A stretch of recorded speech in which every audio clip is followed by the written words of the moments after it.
Hello. I'm good. Hey, how are you? I'm good. How are you? I'm good, thank you.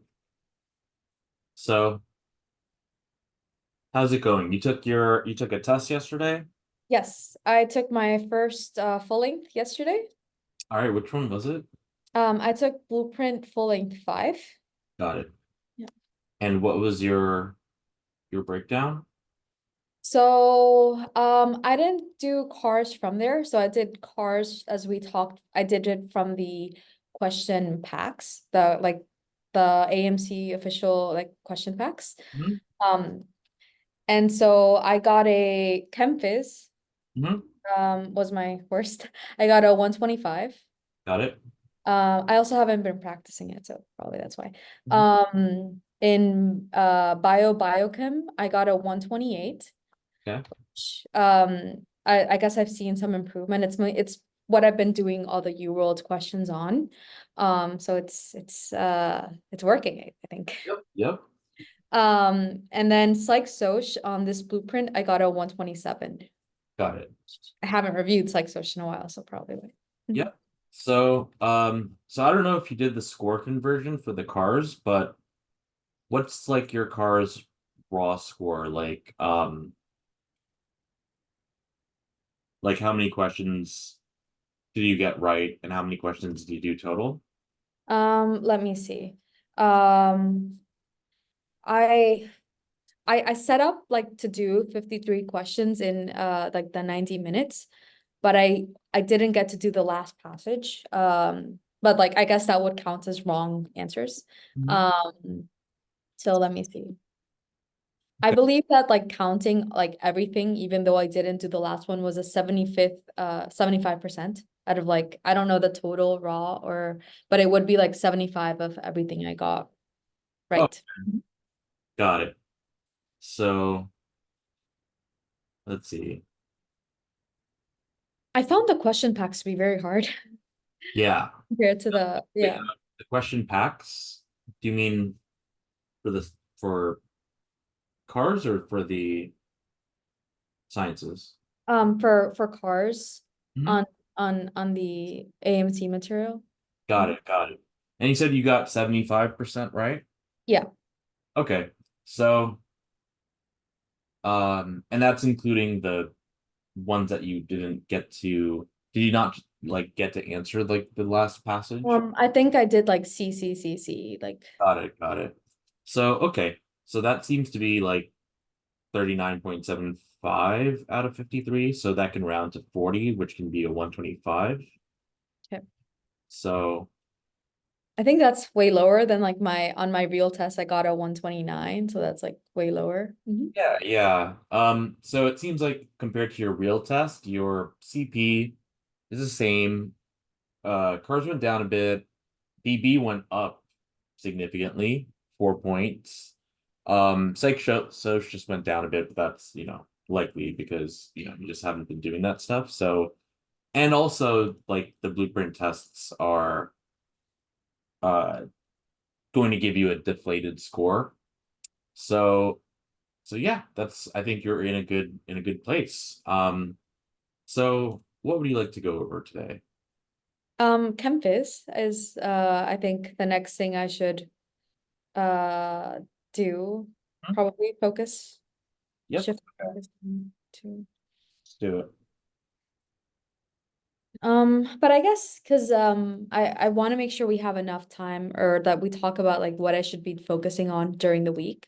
Mhm. So would you say that what do you suggest? Because I think that on my schedule we only planned out for like Tests. um until Mhm. until today, I think. Got Yeah. it.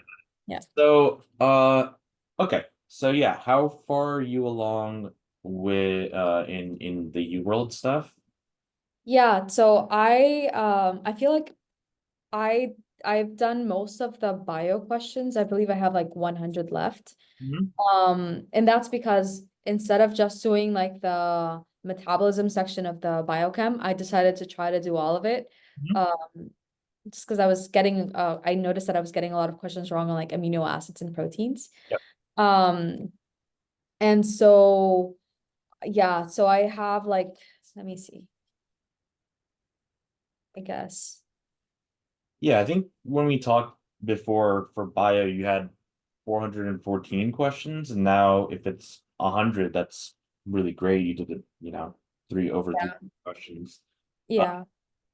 but yeah, let's see how many you have for the other sections. So for biochem, I have 400 questions to do. Okay, biochem 400, okay. Yep. And what about the rest? You could share. Um, yeah, for general chemistry, it's 418.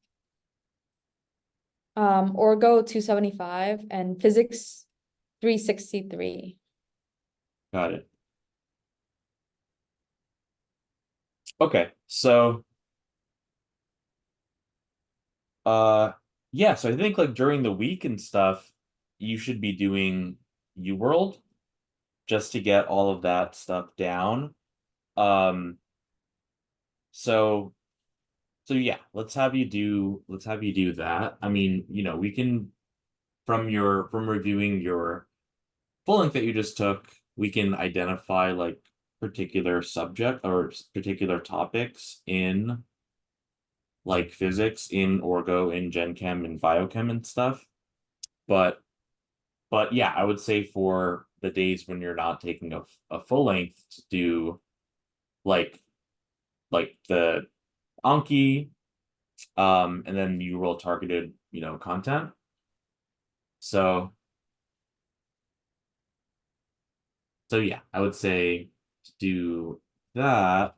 And when it comes to, I guess, like the different, so I guess like yeah, today we're gonna go over CP so I can look at which topics for you to do some practice on. But yeah, the general idea will be that you'll do a test every week and, blind review and review that test. And for the rest of the week, just do the UWorld problems. Yeah. All right. So, okay. So yeah, let's go over some stuff. Okay, let me share my screen. Yeah. So I identified like three passages. I don't know if we'll have time, but like that I wanted to review. Starting with this one is the hardest. Um, yeah. So should I go over the passage first? Let's see. Yeah, let's do that. So I'll have you read the passage out loud. And I want you to also like think out loud. So I want to see like, how you approach the passage. So yeah, why don't you read it? Okay. The HH equation can be used to calculate how the pH of intracellular solutions change in response to the concentration of a weak acid or its salt. Okay, so you have the Henderson Hasselbalch, equation here, and um I guess you're pretty familiar with it, right? Like what are your thoughts on that? Um, so yeah, so I just I know that like with this equation you can find pH given like um like usually you have like a conjugate acid or base. So you have like the log of the concentration of the is it the of the I always get this wrong. So A minus would be the of the like base over the acid or the HA Yeah, it would be the conjugate base. conjugate base over the acid. Um and the pKa is sort of an intrinsic property of the acid. And so it's like the opposite of what the Ka is, right? So I think that I may be wrong, but the lower the pKa, the stronger the acid. Mm-hmm. Um, yeah. Yep, the little p just means negative log. So pKa would be negative log of Ka. And And okay, so they're telling us that this is something that we can use for weak acids. Tell me why we can use it for weak acids, or tell me why we can't use it for strong acids. I think that strong acid would, I know strong acids are strong because they fully dissociate. Um, and I know that a weak acid has a stronger conjugate base Okay. versus the conjugate base of a strong acid is very, very weak, is very, very weak. Mhm. Yeah, so if a strong acid is defined as something that dissociates completely, um, the HA concentration should be equal to the A minus concentration, right? Like Let's if we see. had HCl, it would dissociate into H plus and Cl minus. I see. Yeah. So, uh, so if the HA concentration is the same as the conjugate base concentration, right? Yeah. The, you know, the quotient Log of, of one. yep, it'll be Yeah. one. And log of one is what? Zero. Yep. So that's why like pH is equal to pKa for strong acids. I see. That's why we use Henderson-Hasselbalch for weak acids. Okay, cool. So, yep, why don't you continue? This equation allows physicians to predict how shifts in bicarbonate and CO2 concentration will influence blood pH. All right, so what are they talking about here? What is I'm thinking of the bicarbonate buffer system. Uh-huh. And so I'm thinking of like carbonic acid, CO2, like become and just shifting depending on like the pH level. So it's an important buffer for the body. Yeah, yeah. So yeah, the carbonic acid, where does that happen? Um I'm thinking like the respiratory system, so like the lungs. So the is it like the alveoli of the lungs? Is that So, correct? so that is where, the oxygen will first come in, but the carbon so yeah, CO2 would like exit a cell and enter into our blood, and some of it would be dissolved in our blood, but a lot of it will be taken in by red blood cells and Oh, red like hemoglobin? Are you referring to? oh no, so red blood cell, they have an enzyme called carbonic anhydrase, and that will turn the CO2 into carbonic acid, I see. Yep. and then the carbonic acid into the bicarbonate. So that's going to happen inside of the red blood cells because the red blood cells have that enzyme. Okay. Yep. So, but yeah, also yeah, what you're saying about the shift, um, it's called like the Bohr effect. Like if this is like, you know, the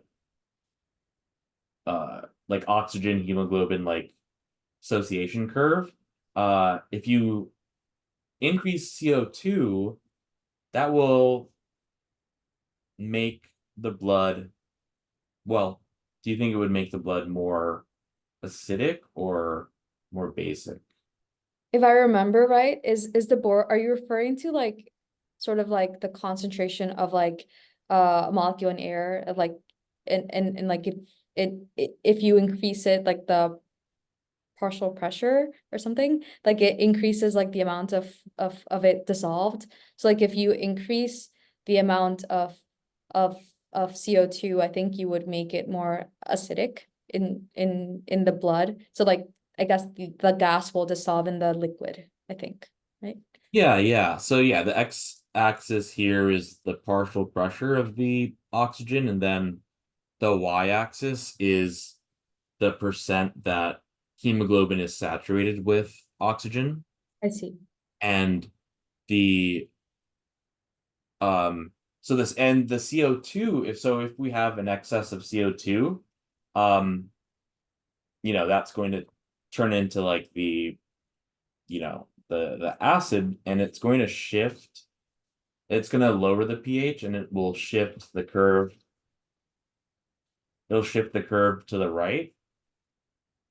And that just means that it requires, in order to achieve that same amount of percent of hemoglobin that's saturated with oxygen, it would need a higher partial pressure of oxygen, aka a higher amount of oxygen.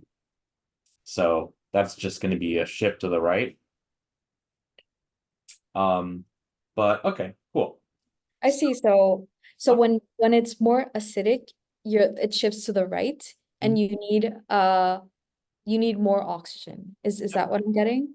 Yeah, like let's say this is like 0.5, like um like half of all the hemoglobin being, uh with oxygen. So, the original curve here would be at a certain partial pressure of O2, which is related to concentration of O2.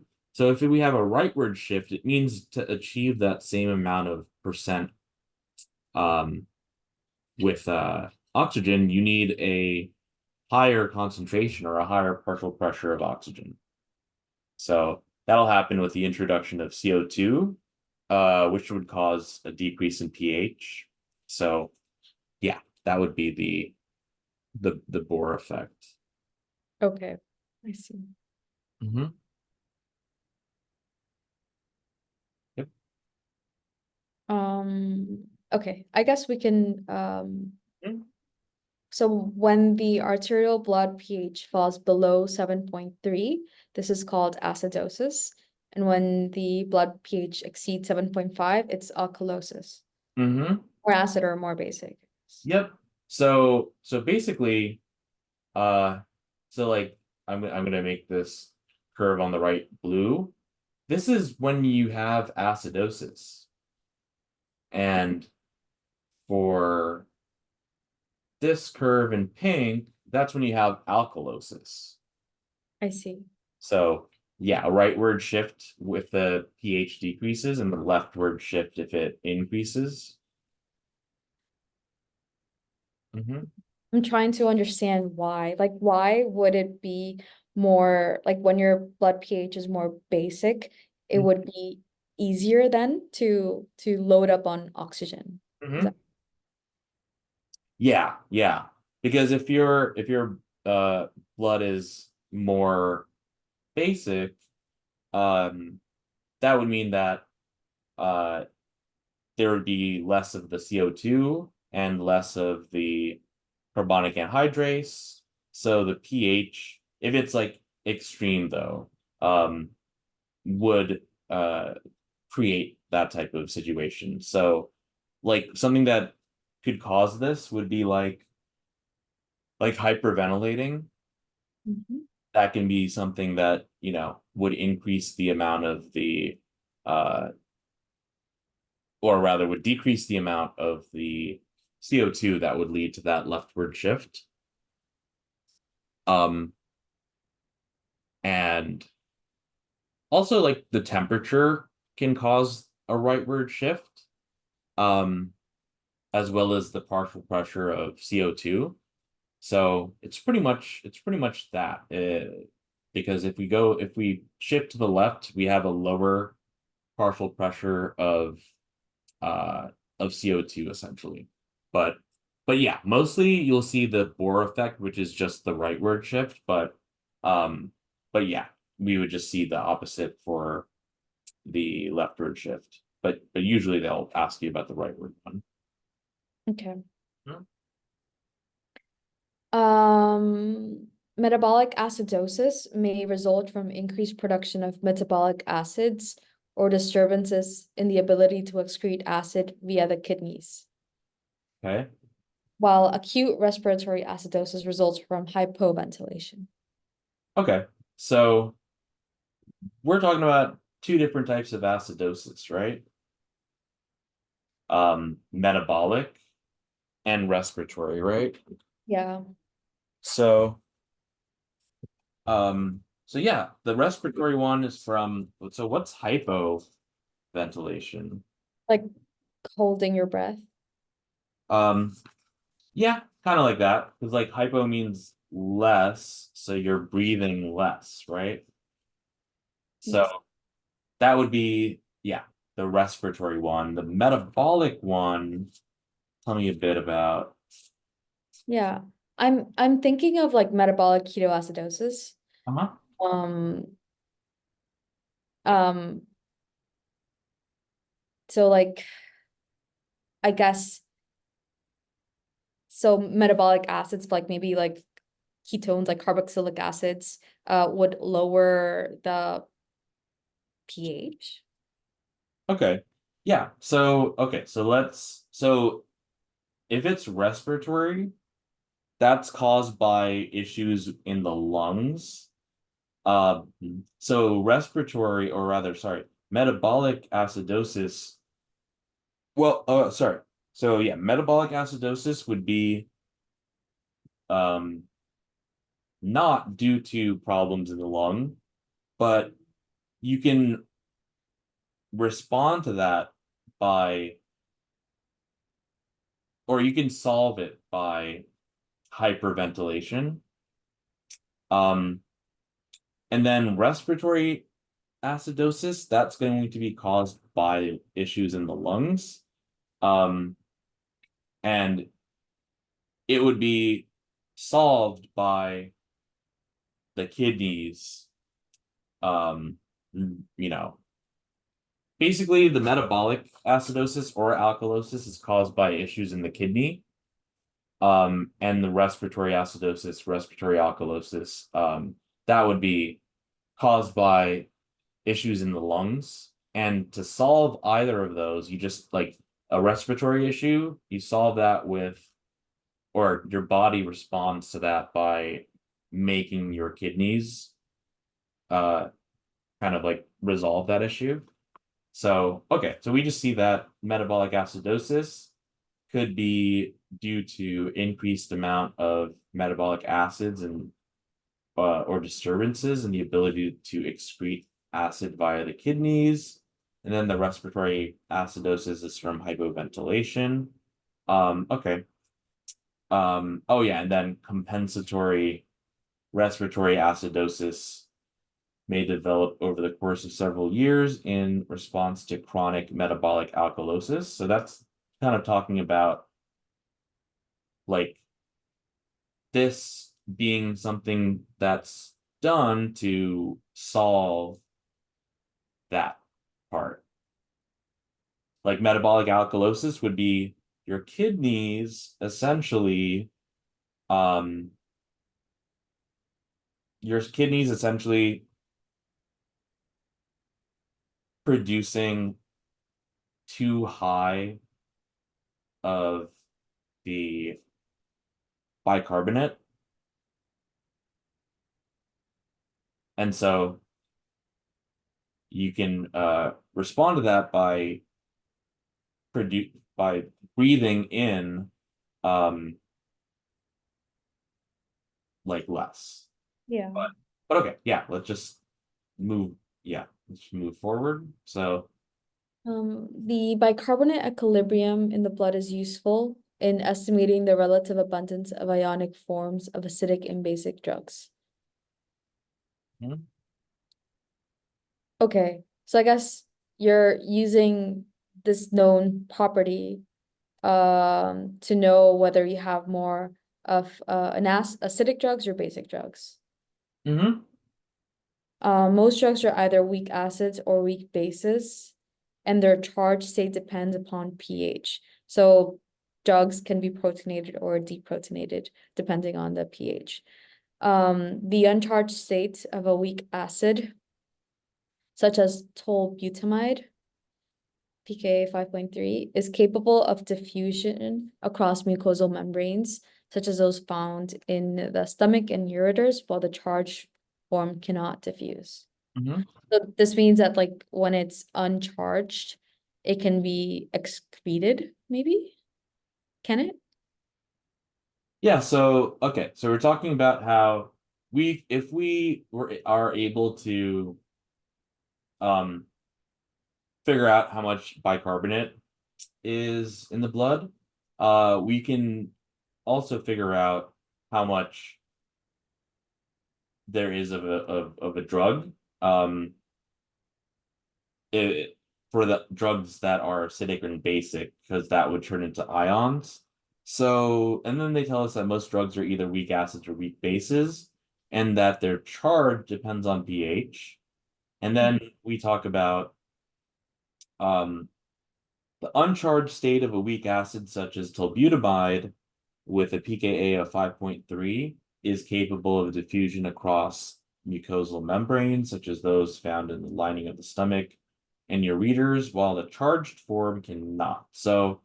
Um, so yeah, it can pass through like cell membranes and stuff like that because you know it would be neutral and like pretty non-polar, I guess. But if it's charged, it's not going to be able to do that. Is- Um, yeah. So okay. So if something has a pKa of 5.3, like let's say that this is in the body with the physiological pH of like 7.4. So if the pKa is less than the pH, right?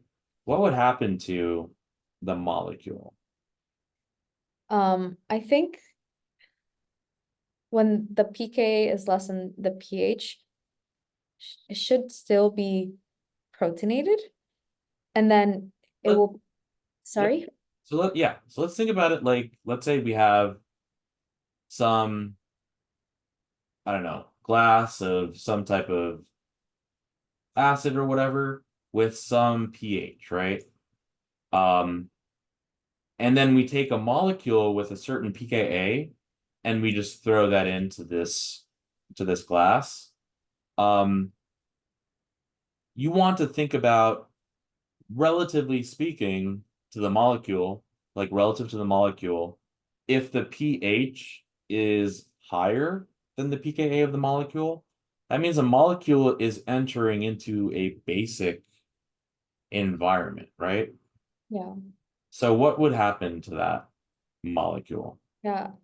I believe that if it's above, then it's going to be more deprotonated, or like the probability of it being deprotonated is higher. Yep, yep. And yeah, if the pKa is less than the pH, it's an acidic environment, so the molecule should be protonated, right? All right, cool. So, okay, so we see tolbutamide, and whenever you see, structure, you just want to identify any functional groups if you can. So, what are some, I guess, functional groups that you see here? I see is it like the benzene ring? Hmm. I see, is that called the sulfonyl group? I'm not sure. I think so. I don't know, but maybe something with sulfur. And then I see is that an amide? And Yep. just a hydrocarbon tail. Mm-hmm.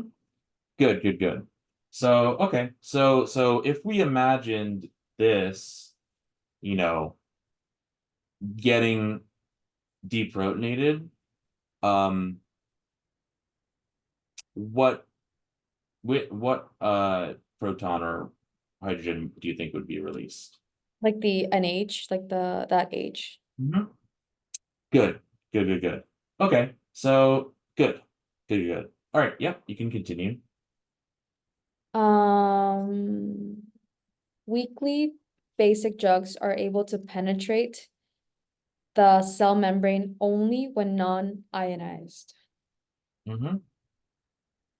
I guess I'm thinking of ionization.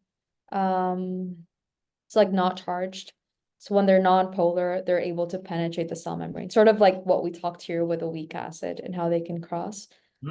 The effective concentration of the permeable form of such drugs is determined by the relative concentrations of their charged and uncharged forms at their site of absorption. Charged and uncharged forms. other side of absorption. So yeah, so this is basically restating, like, if you have more uncharged, like the weekly basic jobs when they're non-ionized, so if they're uncharged, that's going to determine whether how much is how the concentration, whether it increases or decreases, whether it's absorbed or not absorbed. Mhm. The amount of each form of a drug found on either side of a membrane is determined by the strength of the acidity or basicity of the drug, and the pH difference across the compartments. So this is also restating that sentence, Mhm. in my opinion. Mhm. For instance, the absorption of acidic drugs is maximized near the lumen, which of the stomach. So probably, yeah, more acidic or secreted. So that means they're still going to be, they're not, if it's an acidic drug, that means it's mostly either uncharged or positively charged. So it's gonna like remain uncharged near the lumen of the stomach, which has a lower pH, I guess, or not. Or secreted gastric acid maintains luminal pH near 1.5. Yeah. Mhm. Good. Good. Um, so okay, so we can see that. So just draw that. So like let's say this is like your cells where cellular respiration happens, which means that CO2 is released as, you know, a product. And so let's say that, so the CO2 that's released in the cell due to cellular respiration can, diffuse outwards into the blood. And, you know, it could be as CO2. And part of it will be, like a small amount of it will be, I think it's like 1.5% or something. But when you have, a red blood cell, you can have the CO2 can enter into the red blood cell. And when it's in the red blood cell, that's where that enzyme carbonic anhydrase is, and that can combine with H2O to produce carbonic acid, H2CO3. Mhm. Yeah, H2CO3. I didn't really balance this or whatever, so, but well, no, it's balanced actually. So okay, yeah, so that's the carbonic acid, and that can dissociate into what's this? Like the bicarbonate ion. Yep. Yeah, that plus, the H plus. So, and the bicarbonate can exit the um the red blood cell. Uh so we can see that oh, and then also, if this is the alveoli, it can like the CO2 can, enter into the alveoli. So then, when you exhale, you get rid of some of that CO2. But yeah, so the real buffer, so like the buffer here is the reaction of CO2 plus H2O through carbonic anhydrase into H2CO3, which can dissociate into H plus and the bicarbonate ion. Mhm. So, okay, cool. So, okay, so yeah, let's try this question out. So yeah, why don't you, yeah, read it? A patient presents in the emergency department having ingested a large quantity of tolbutamide, so this structure here. Mhm. Intravenous administration of which of the following compounds is most likely to increase the rate of urinary excretion of the drug? Mhm. So I think that this has to do with like, um, so we know that it is a, what is it, a weak acid? Mhm. And in this last sentence of this paragraph here, it talks about like whether it can is capable of diffusion or whether or not. Mhm. Um, so I think that if it's capable of diffusion, this is the part that I was confused on. Like Mhm. if it's capable of like crossing the membranes, does that mean that it's going to be reabsorbed? Or does that mean that it's going to like go through like the like an excretory system and like be excreted? Mhm. Yeah, so we know that tolutamide is a weak acid, and the passage tells us that um passage tells us that if you if you're like, let's say if your urine is more uh basic or alkaline, it should increase the excretion of the weak acid. Um, because a weak acid in a alkaline environment will produce a charged molecule, and Right.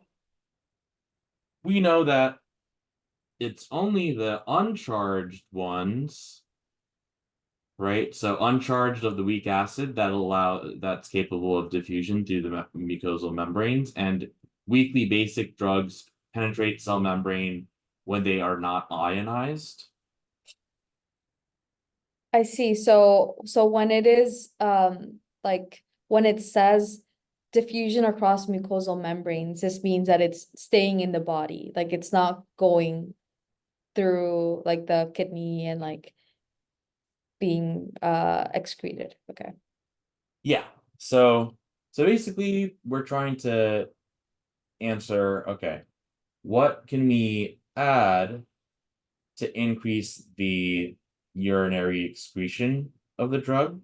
So so would it be something that is like the stronger of these acids would be what we would add? So Of these bases, sorry, stronger of these bases. yeah. Like strong, like identifying a base here. Yep. Um, and yeah, I guess it's not an obvious one because it's usually like a base. I'm thinking like group one or two hydroxides.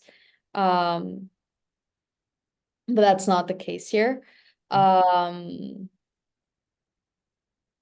Yeah, because you don't want anything to be, you don't want that strong of a base, okay, because that would like kill you. yeah. So um so okay, let's take a look at, all right, so are This HCO3, that seems like it's a conjugate base of of an acid, right? there So I know that's a base, I think. Yeah. yep. Because it can accept protons. hmm Yeah. yeah. So which which choices do we can we eliminate like kind of right away? I'm eliminating D Okay. and I'm eliminating A. Yeah. Because they're pretty much the same thing, they're just salts that produce like chloride ions and either potassium or sodium ions. So they're pretty much, there's no real difference between those two. So we can get rid of those right away. Um, and then it comes down to, yeah, this, because this turns into the bicarbonate ion, right? Yes. Now, what's this thing down here? Well, I don't know why. I'm thinking of the ClO4 of like I'm thinking like perchlorate. Yep. Uh, Mhm. but Huh? it's usually so perchlorate is usually a strong acid. So I guess this is but there's no protons. There's no like hydrogens. So I guess this is also like a conjugate base. Is it? So, so it's this wouldn't really like you know Oh, wait, but it's of a strong acid. So the conjugate base of a strong acid isn't really basic, right? so you're on the right. You have the right idea in terms of you know um like perchloric acid, something like that. Um, in that this is the perchlorate ion, but we have an ammonium here. Um, so this isn't going to be the acid, but it's going to be a different molecule. So it's not going to behave as an acid or a base. Um, but this could be something that could be a good oxidizing agent. So How do you know that? Like what I guess I'm still not understanding why like having the ammonium there. mhm. Mhm. Yeah. Because you can have the so essentially what you can have happen is you can have the uh I think what would happen is let's see in terms of well okay so we don't have to know that it's an oxidizing agent. We just want to know if this is going to ionize, like either, turning into a negatively charged thing or a positively charged thing. Um, but you can do like the uh oxidation states of each of the things on the inside, um, of each of the atoms here. So I think that, you know, for your purposes for this question, um, just recognizing that C is not an acid or a base is enough for you to eliminate it because we're essentially looking for something that's going to, you know, have a charge. Okay. But um but yeah, if you wanted to know why or how it works as an oxidizer, um this is essentially like well, Yeah, I guess I was just wondering like how do you know it's an oxidizing agent? Is it because like maybe I just have to be familiar with more of the oxidizing agents and reducing agents? yeah. Here, let me see if I can get something.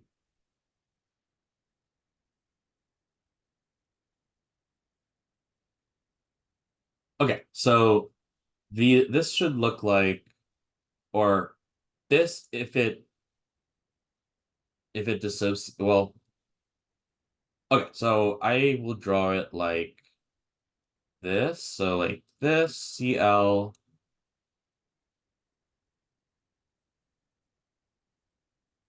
plus the ammonium here. And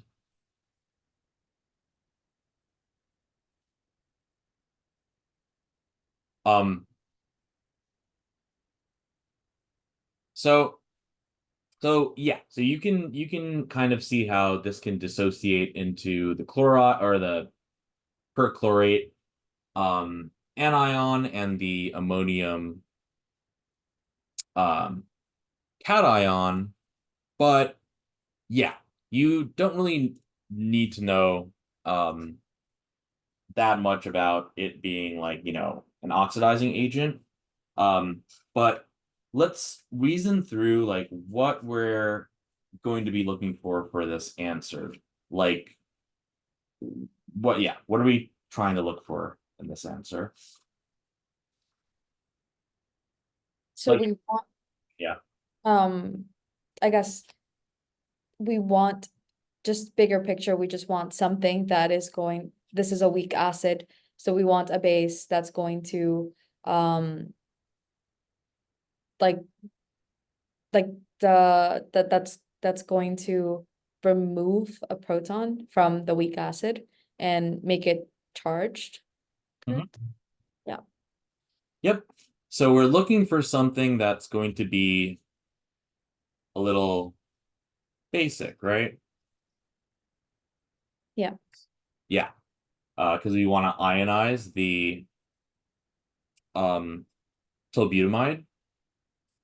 Uh, because yeah, so the passage tells us that if it is ionized, it will not be absorbed. And if we're being asked in this question, what would increase the rate of urinary excretion? That means what would decrease the rate of reabsorption. Yeah. So we know that absorption is works when it's not charged.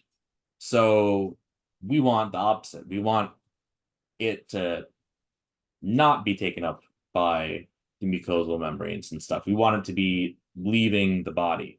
So we want the tolbutamide to be charged. So for that, we just want to see that in order for the tolbutamide to become charged, we need to put it in an alkaline environment. And B, dissociates into HCO3, minus, which would be the bicarbonate ion. Yeah. If you add more of that bicarbonate ion, you would be deprotonating the tolbutamide. And when you deprotonate the tolbutamide, you give it a charge. And when you give it a charge, it cannot diffuse through the mucosal membranes. So if it can't diffuse through the mucosal membranes, then it must leave the body. Yeah. I see this. Mhm. Yeah. So yeah, I wouldn't worry too much about the ammonium perchlorate as an oxidizing agent. Just because, I guess it's not really that often that it comes that comes up as an oxidizing agent. But you were good in recognizing that there's a perchlorate um ion in there. That's good. Yep. And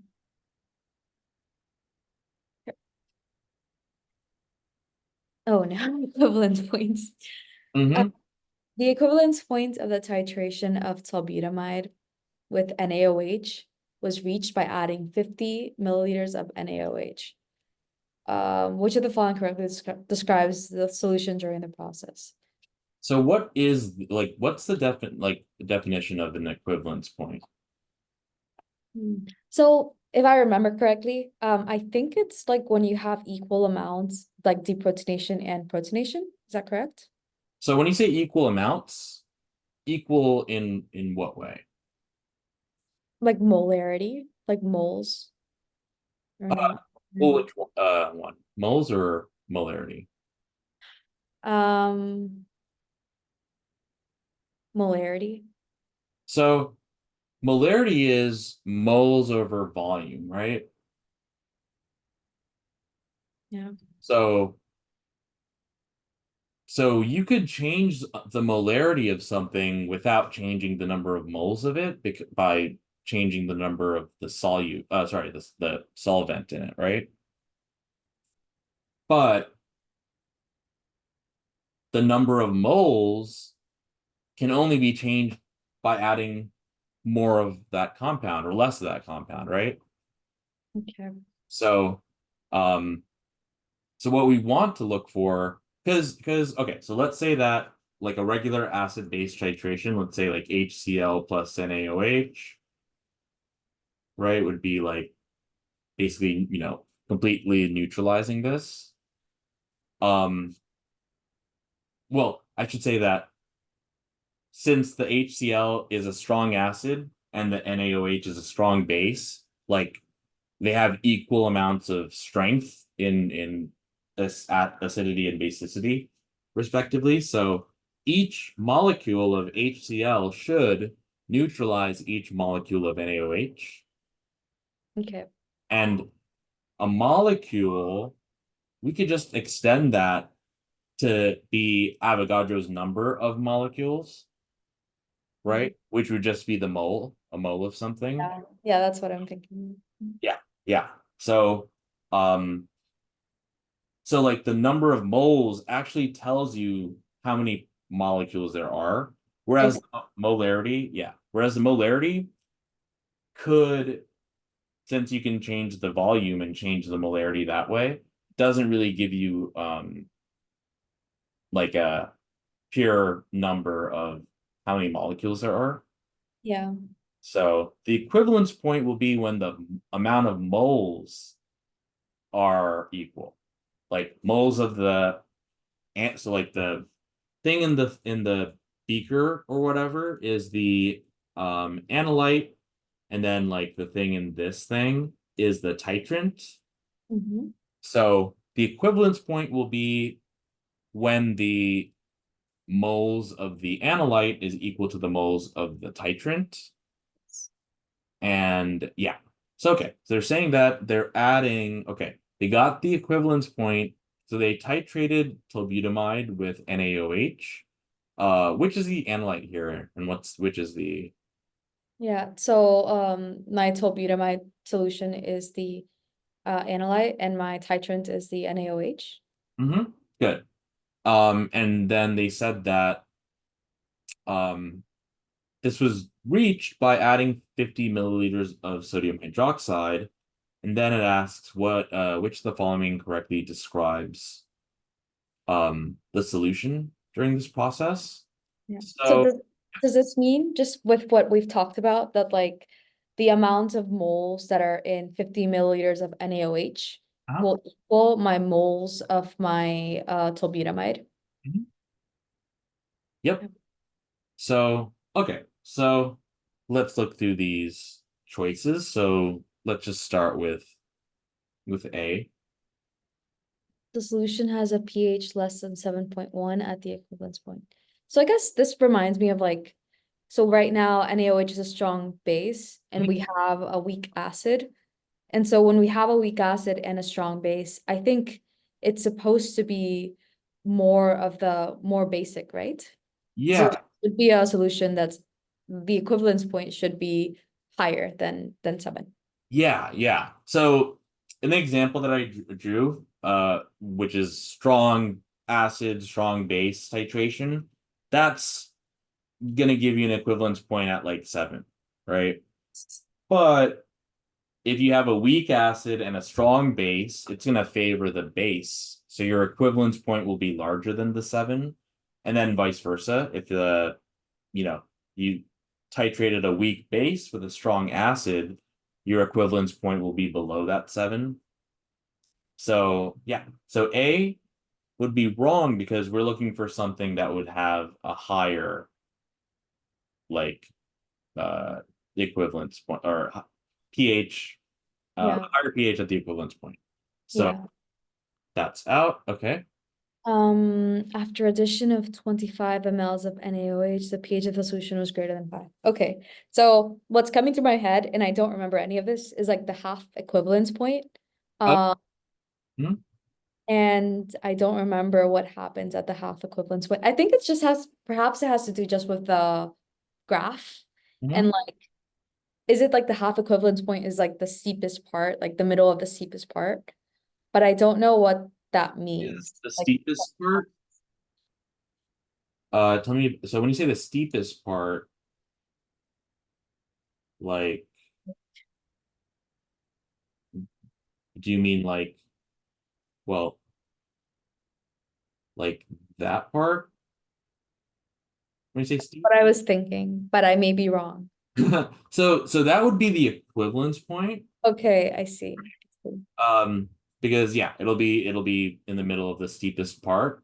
Um, but something that could be in the middle of like the opposite of the steepest part, like the flattest part. I see the flattest part. That makes sense. Yep. So like let's say this is the equivalence point, but like around here would be the half equivalence point, and what happens at the half equivalence point is the pH is equal to the pKa. Oh, right. Yes. Mhm. This, yes. And Yeah. it's because of this equation, the HH equation, right? Huh?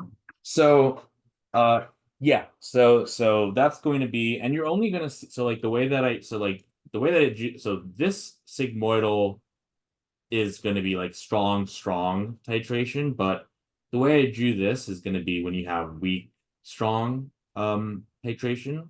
So, you know, it goes up a little bit initially, but it's pretty much flat for the most part, and then eventually with enough of the thing, in this case like a base added, it will reach its equivalence point. So yeah, so the half equivalence point is going to be when the pH is equal to the pKa, and that's essentially um when you have a weak strong titration.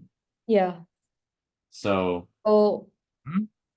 so just going back to B, since if I put in 25 mLs, would I say, like, is it correct for me to even say that that would be the half equivalence point? well, um okay, so like we know that tolbutamide has a pKa of 5.3, right? Yes.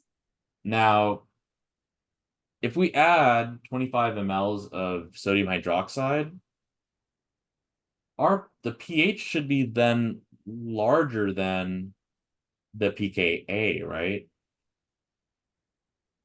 Or let's say it's the equivalence point. I'm sorry, let's say it's the half equivalence point. At the half equivalence point, it would be equal to the pKa, right? But the pKa is 5.3, and although that's similar to 5, it's not exactly the same. Yeah. So, there's no real way for us to figure out exactly, what the pH would be with because we're not given all this information, but we can at least say that it should be greater than 5.3, right? Because if the tolbutamide itself has a pKa of 5.3 and you're adding base to that, the pH of that environment should be larger than the 5.3 pKa. Let me see if I'm getting this. Sure, sure. So you've added 25 mLs of NaOH, Mhm. and my tolbutamide is its pKa is 7, what is it, 5.3? Yep, over here. So if I've added 25 mLs of NaOH, it you said it wouldn't make sense for me to be at 5 or even below 5 because I've already added a bunch of NaOH. I mean, yeah. So I have to be greater than 5 for sure because I've added a lot of NaOH. I guess like if it were just a pure tolbutamide solution, maybe it would be around 5.3. Is that correct? Yeah, yeah. So, you know, um, if we didn't, so like if we didn't add any of this base, the pH of the solution should still be 5.3, right? It should be greater than 5. So that's true even without the strong base added. So I when see. you do add the strong base, it should, you know, it should be higher than the 5.3. Yes. So yeah, there's no way for us to actually calculate exactly how much like the what the new pH would be, but this is wrong. This choice is wrong because, and you always just want to have more than one, like it would be good to have more than one reason that something is wrong. This is wrong because even without the base, the pH of the solution should be greater than 5. It should be 5.3. So if it's just, if we just added the base, we should see some pH that's going to be greater than like the whatever the 5.3 part. Yeah. I guess I still am not fully like 100%. So like when we were discussing like the half equivalence point, is Mhm. there a way for me to know like if I know the equivalence point, is it not just half of that, or is it like has to be experimentally determined? Oh yeah, yeah. So yeah, it'll have to be like experimentally determined to specifically give you like at what value the equivalence point would be at. Um, but what you can always make sure is if it's going to be greater than 7 or less than 7 or something like that, right? So um so okay, so B, um we can't really determine the exact pH. Um, but okay, we can at least say that the pH of the solution should be greater. Um, but I would say that the 5 is like, I know like pH of like 7 and stuff is still technically greater than 5. Um, but I think that, well, okay, let's leave it just because we know that pH would be greater than 5. Okay. I guess we can look at the other options and see. Yep, yep. So C, the concentration of the charged form of tolbutamide was greater than neutral tolbutamide during the titration.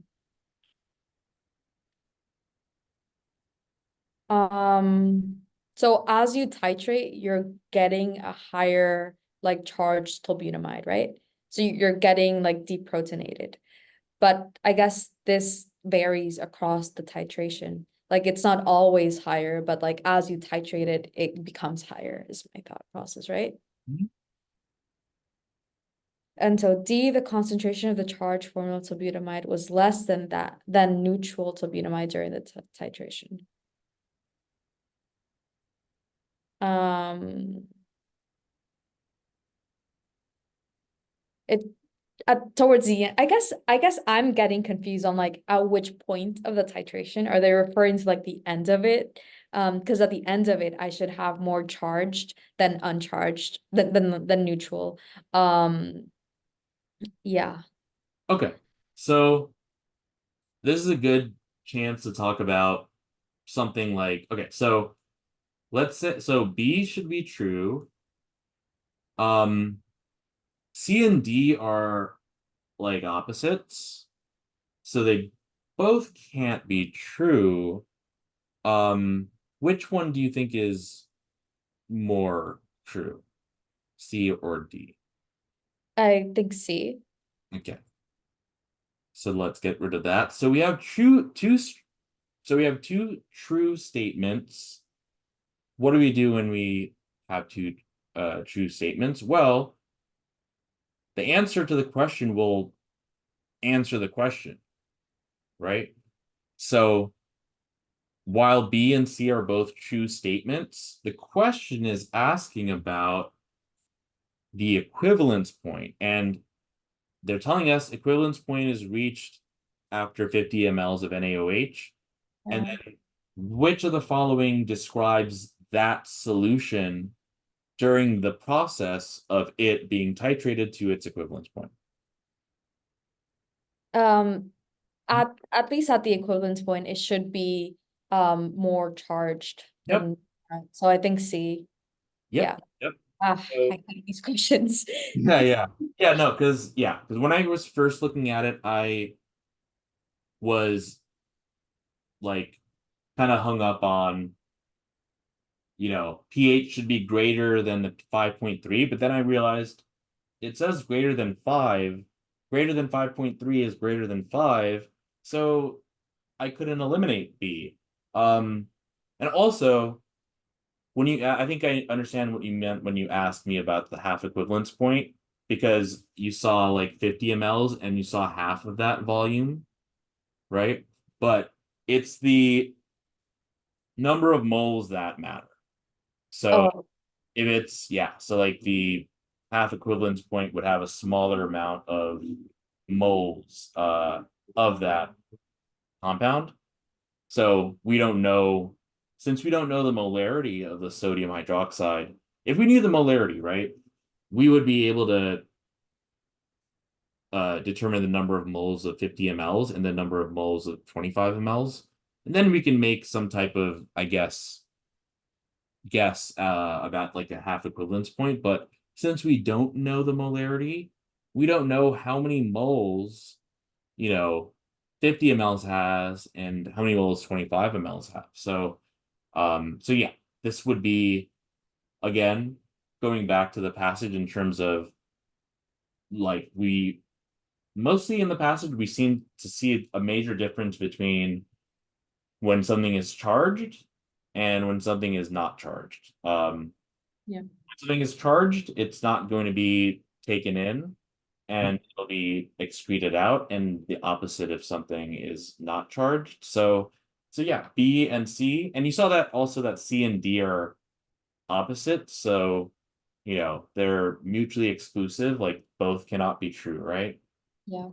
Um, but also this is a good chance just to see that you can have true statements, but you need to choose the choice that answers the question.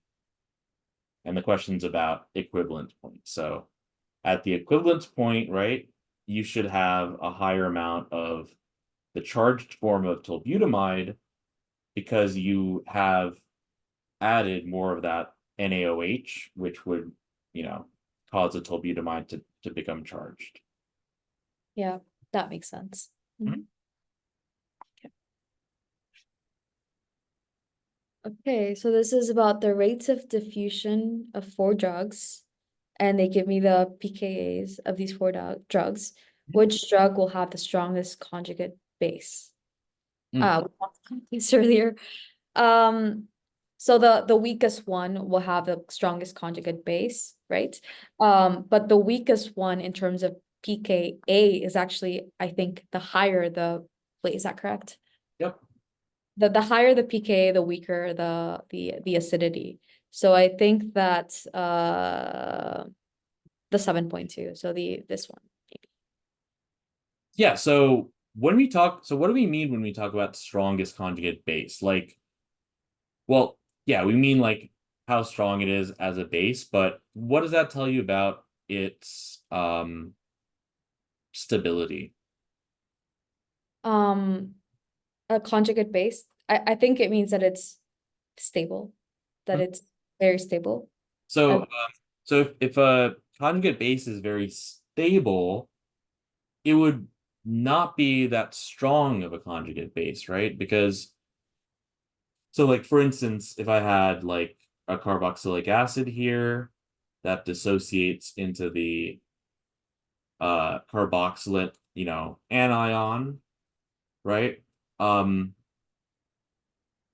if we say that this acid is strong, that means that the conjugate base is super stable.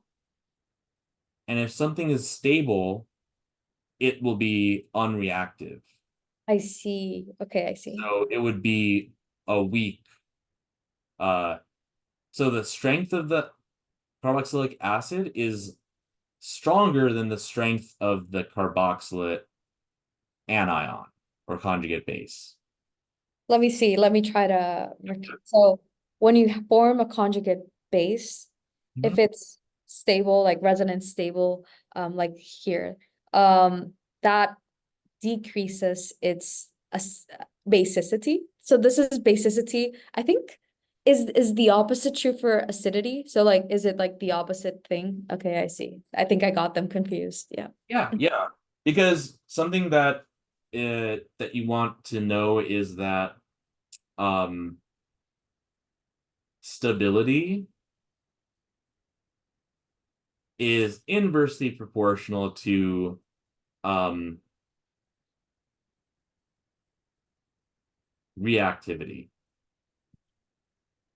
So the more stable something is, so if we want a strong acid, we want the acid form to be more reactive, which means less stable. So if this is more stable, that means this is a good acid, right? If it was the other way around, like if this base was less stable, then it would be more reactive, and therefore it would be a stronger conjugate base, I see. right? So, okay, so for this question, we have various different pKa's.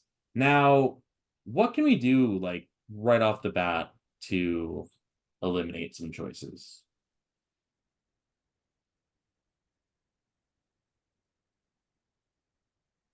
Um,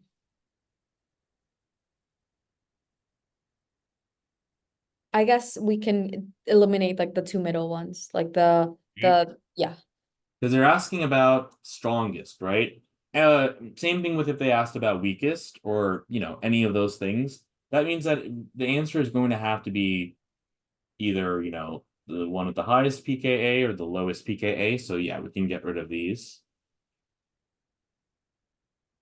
Yeah. So, all right, and now what do we do?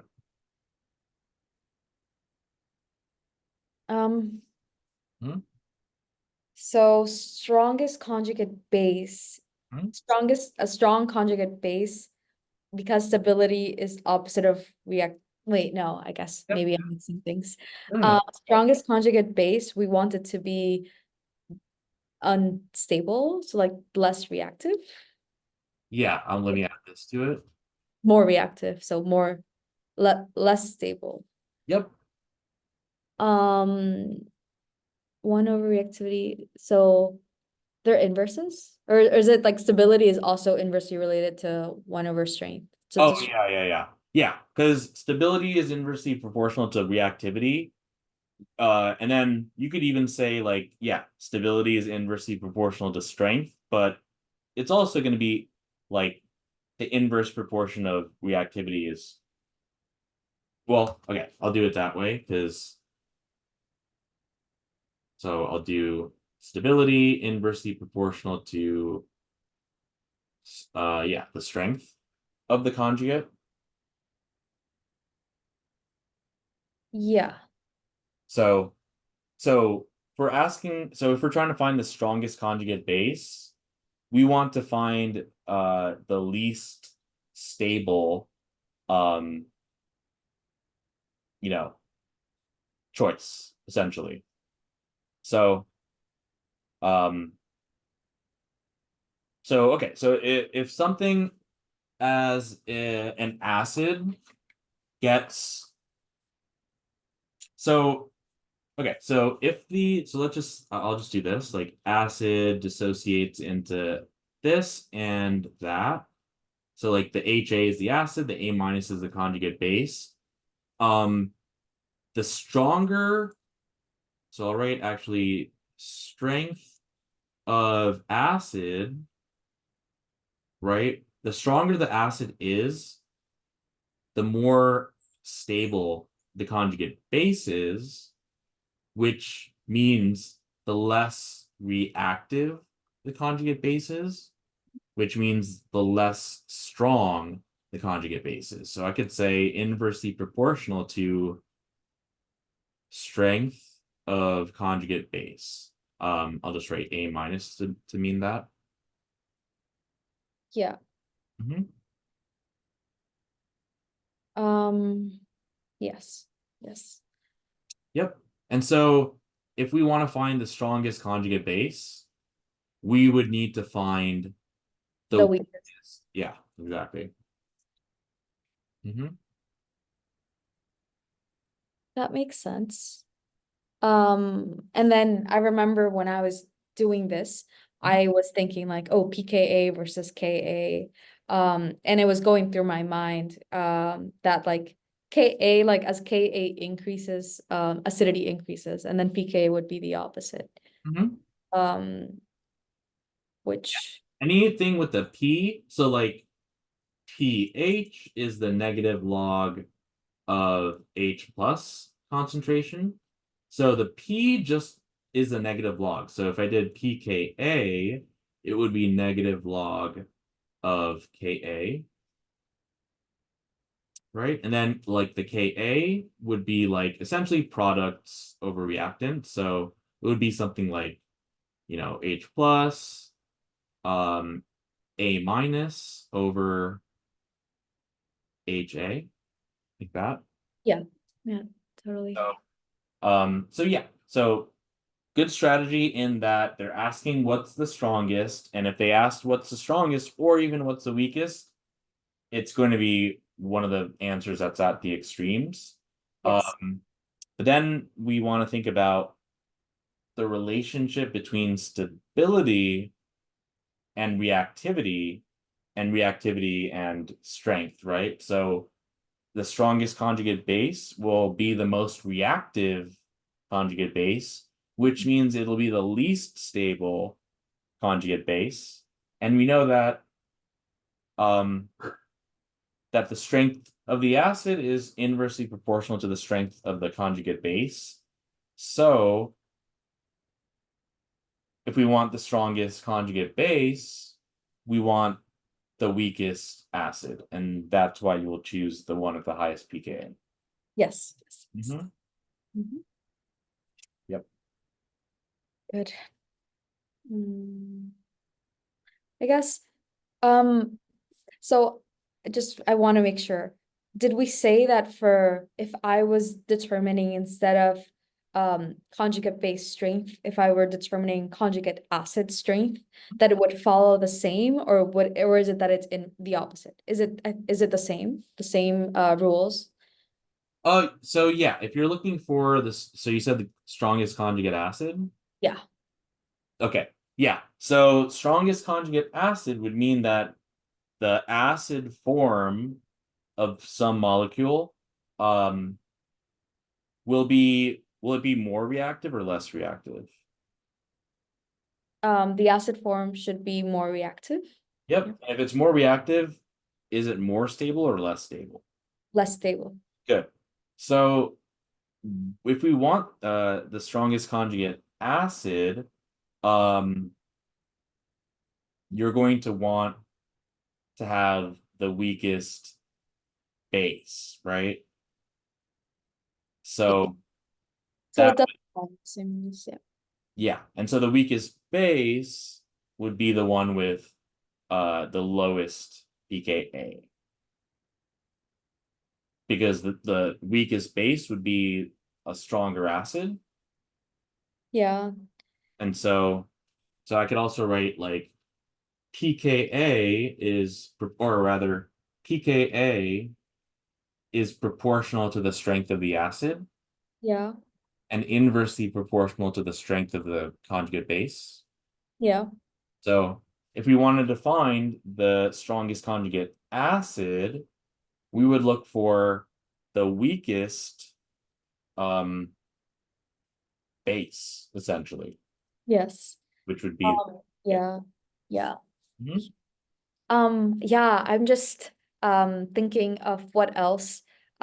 Just I know like there's a couple of formulas like that I should remember. Like there's like is it like pKa plus pKb should equal 14? Oh yeah, yeah, yeah.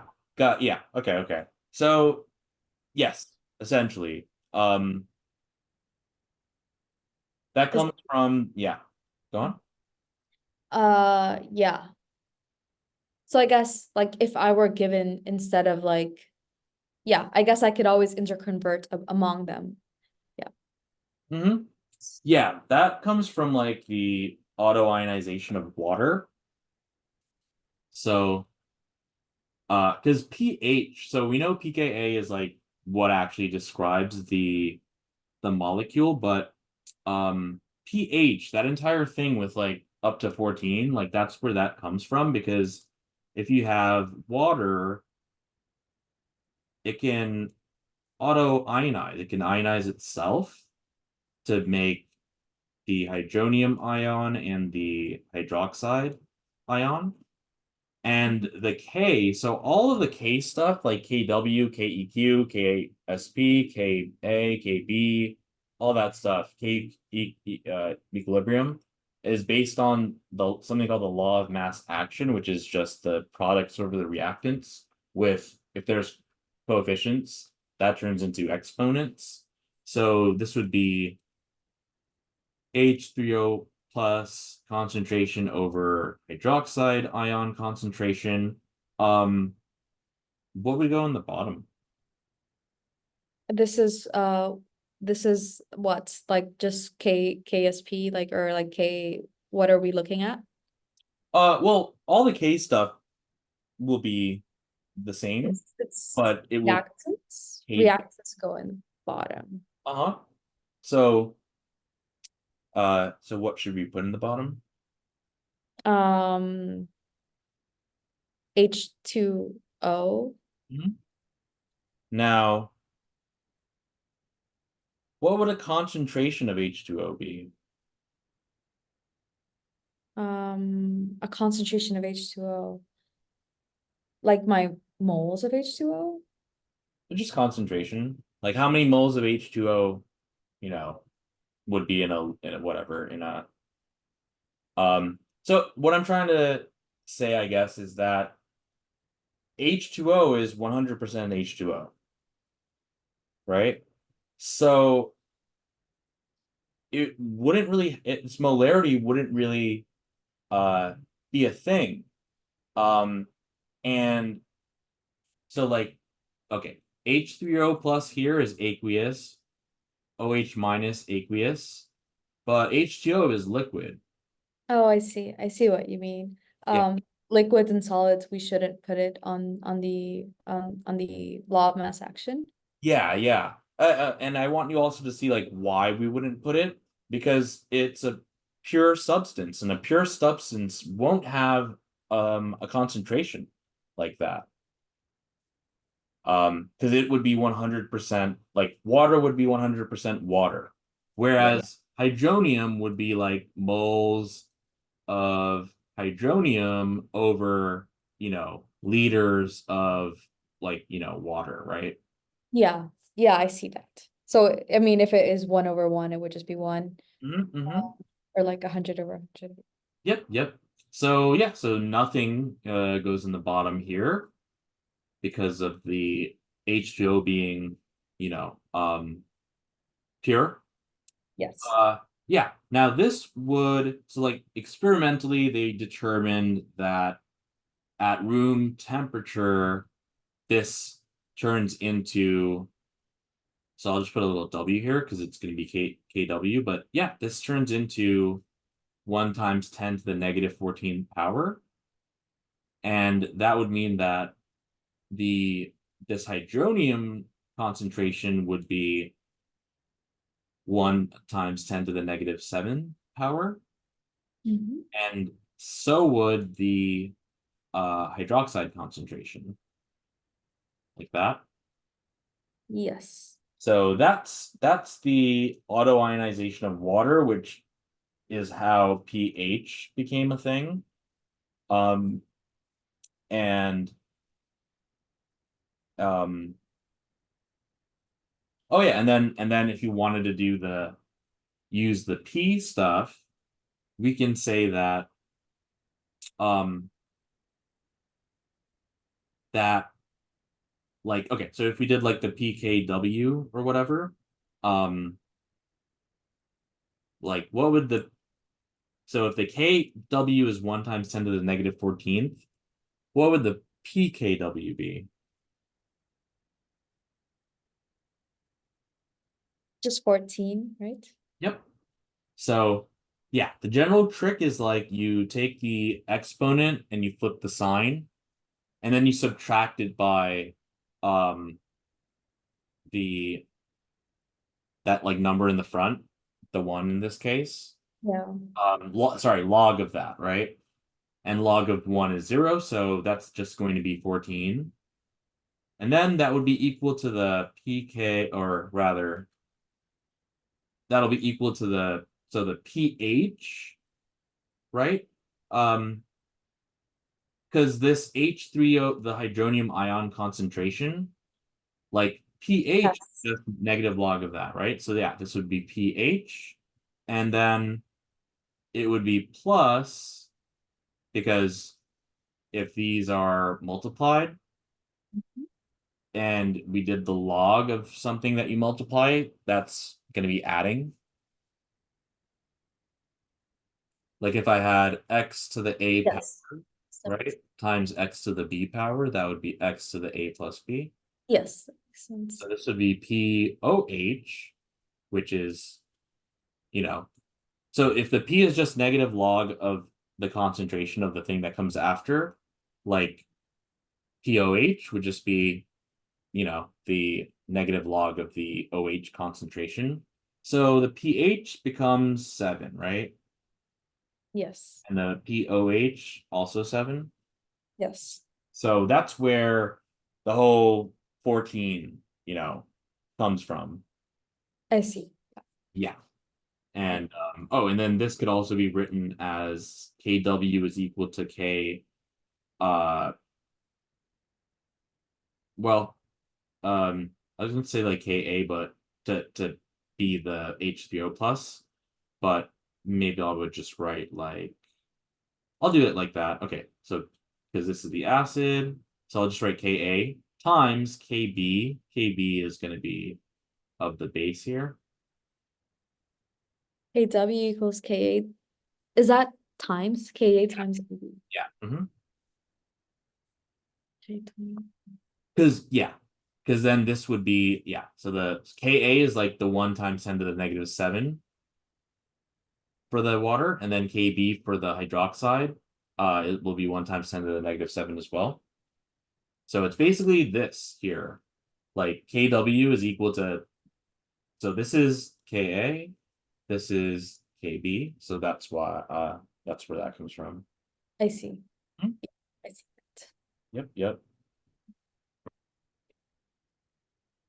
So um So yeah, that's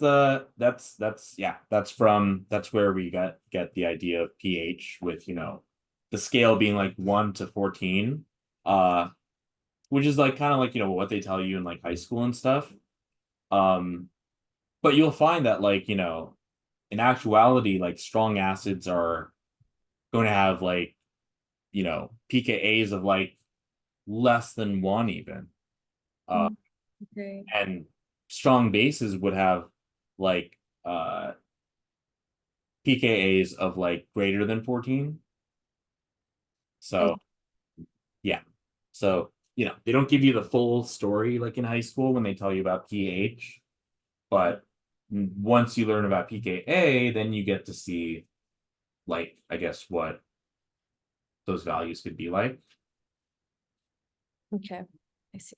Yeah, I just looked up hydrochloric acid pKa, it's negative 6.3. Oh wow. I don't think I've ever seen a negative pKa. Yep. Um, and then uh, there could also be like for a strong base, we could have maybe a hydride like NaH. So I'm gonna look up that pKa. And it's 35. Oh wow. Okay. Yep. So yeah, your that 1 to 14 scale is just based on water.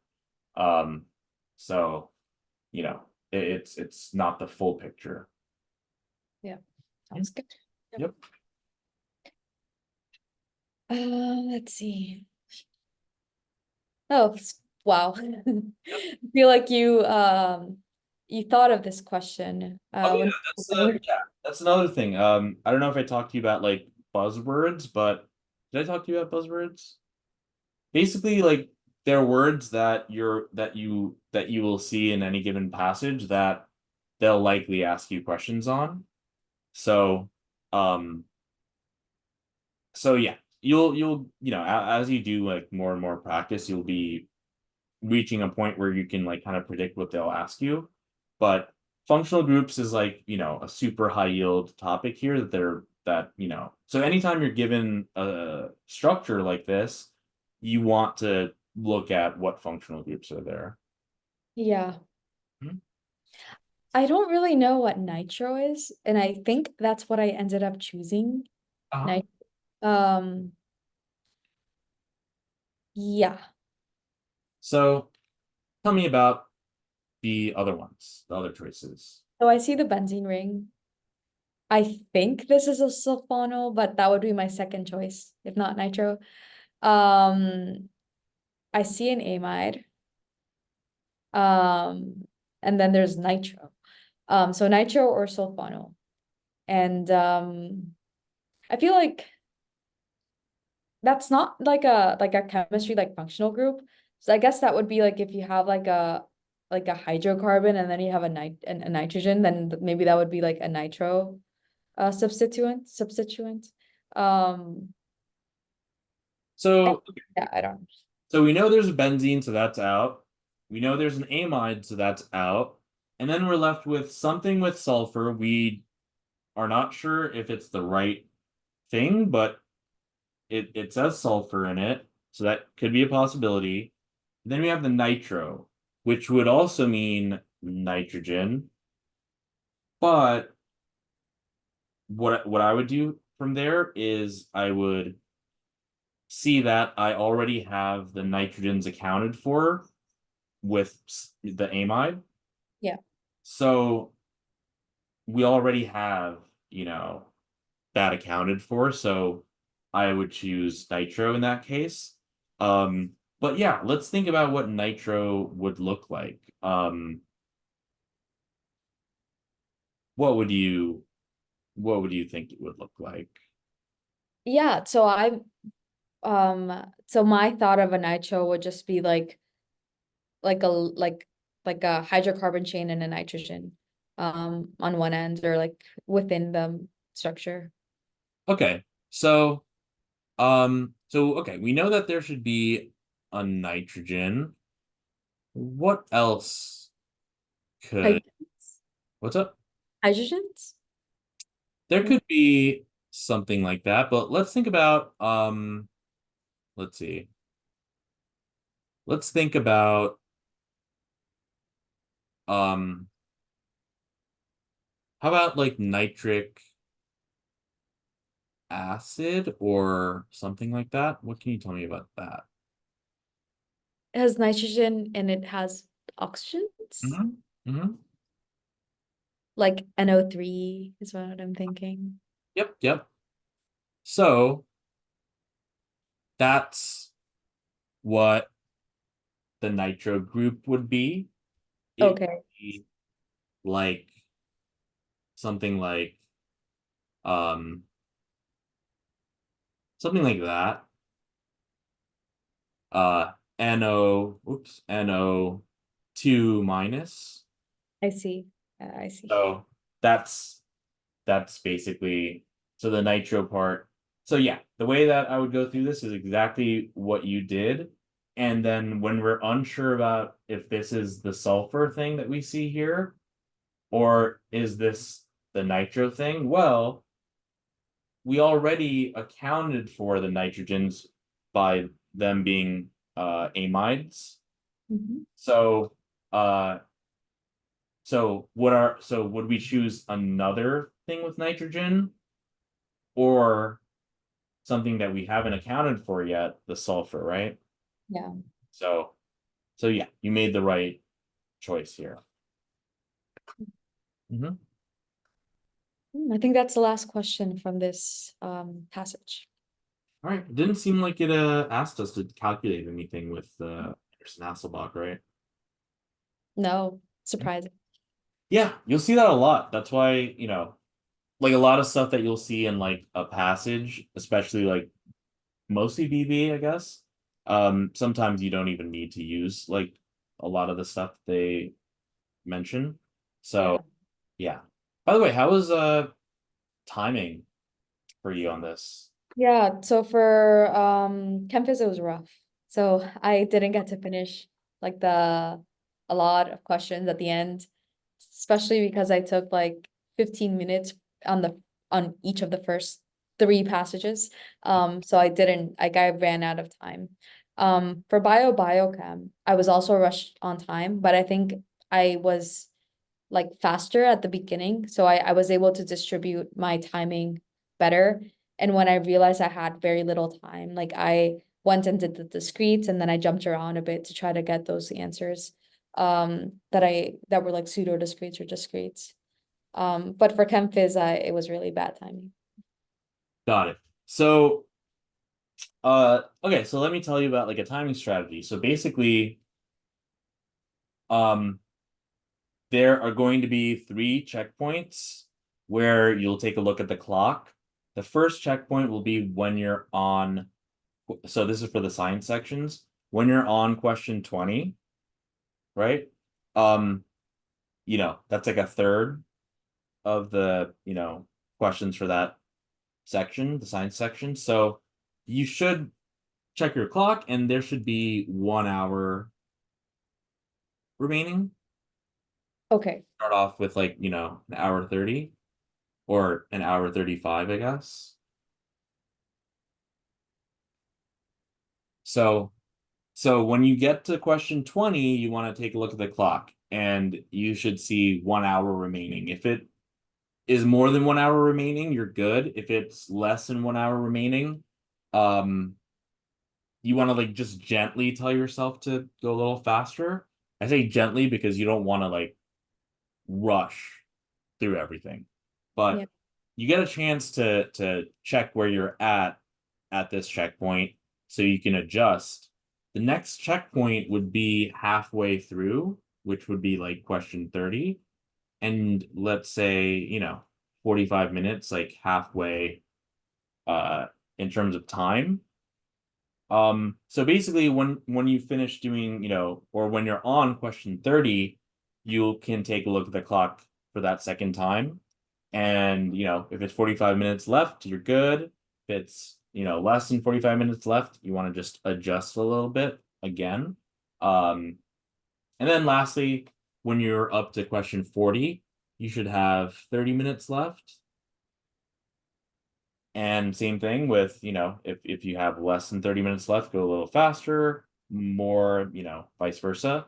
And so what this also means is that on average, like I don't want you to be spending more than an hour and a sorry, more than a minute and a half on a question. So so basically, well, okay, two things.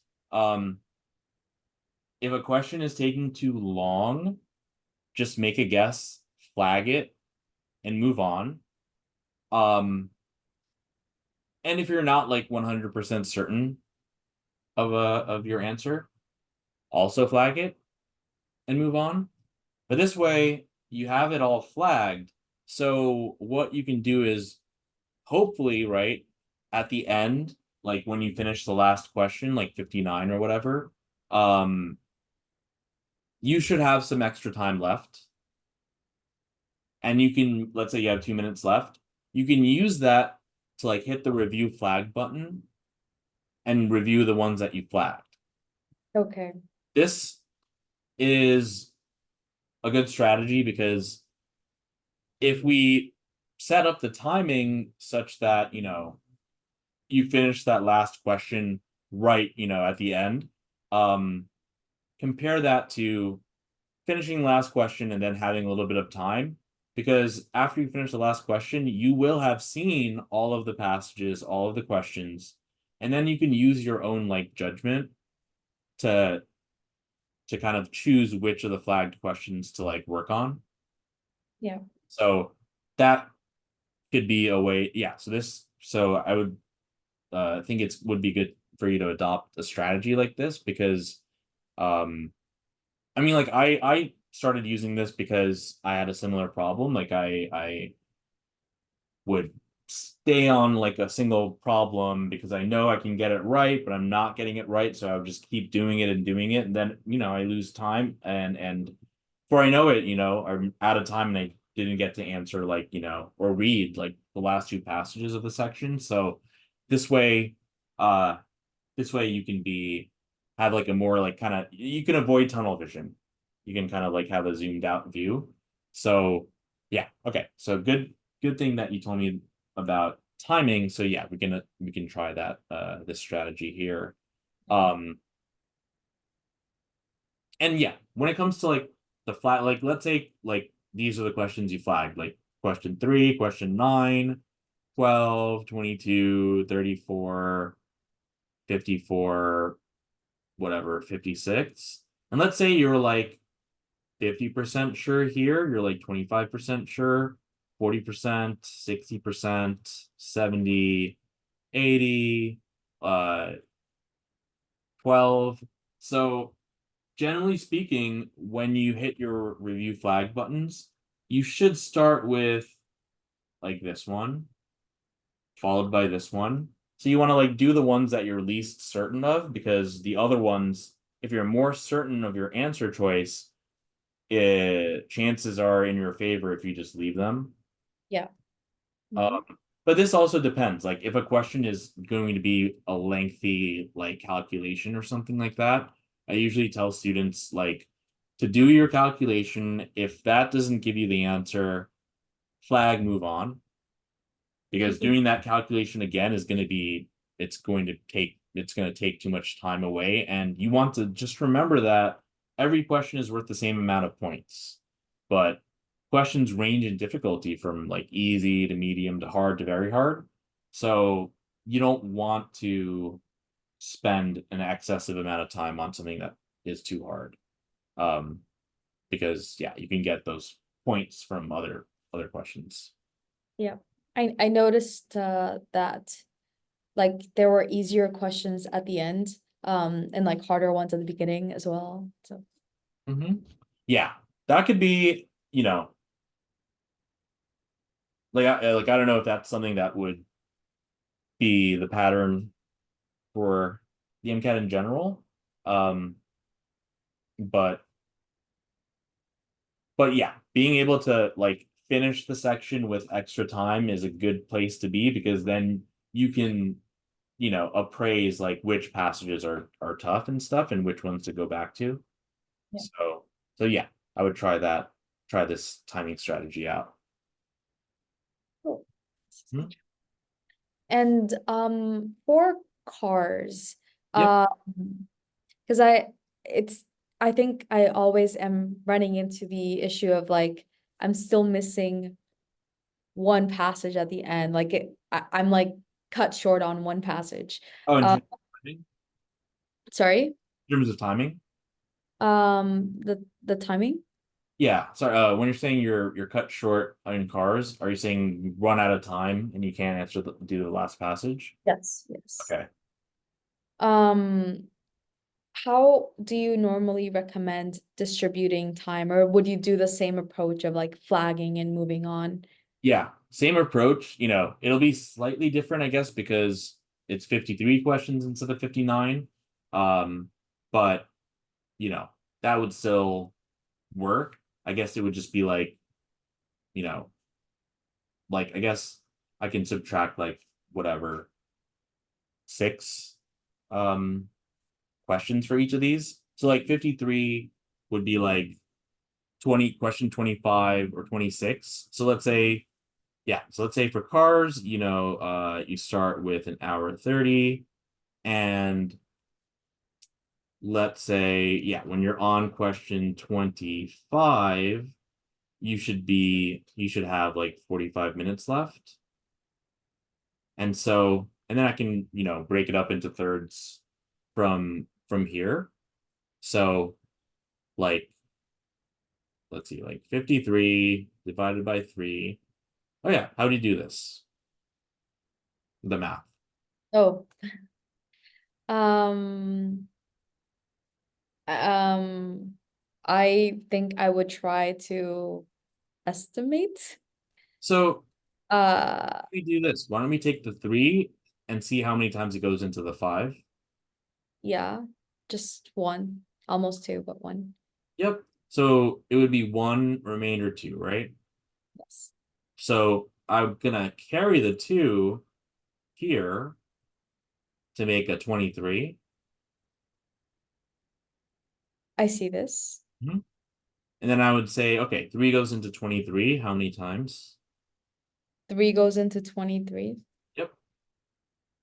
6 times. It could go into 7 times, right? Right, right, sorry. Yeah, that's correct. 7 times, and then that'll be like the 21, and then you would have the remainder of 2, right? Could you repeat that? I feel like it was really quick. Sure, sure, sure. So, uh, give me like another one. Like, give me like some number divided by some number. 17 over 3, let's say. Okay. So 3 goes into 17 5 times, because 3 times 5 is 15, right? And so you would have a remainder of 2, right? Yeah. Now, what you do with the remainder to get your actual answer is you take the remainder and you divide it by what you're dividing it by. Like in Okay. this case, this would be 5 2/3, I see. Yeah. which would be 5.67. Yes. And then this one, 17 remainder 2, right? Would Would be be set, yeah. 17 and 2/3. Yep. So 17.67. Yep. Okay, so let me see. So you divide the number and then you take the remainder and you divide that again by the denominator. Okay, and this you do with like all of the divisions?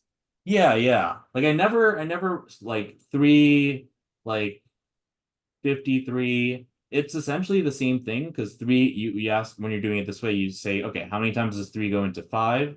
Goes into it once, right? You get 2 left over, and uh I don't remember exactly, but there was something with like pulling this down to make it 3, and then it goes into that. So it's basically division, except I think it's easier to think of division as a fraction that you just simplify. Okay.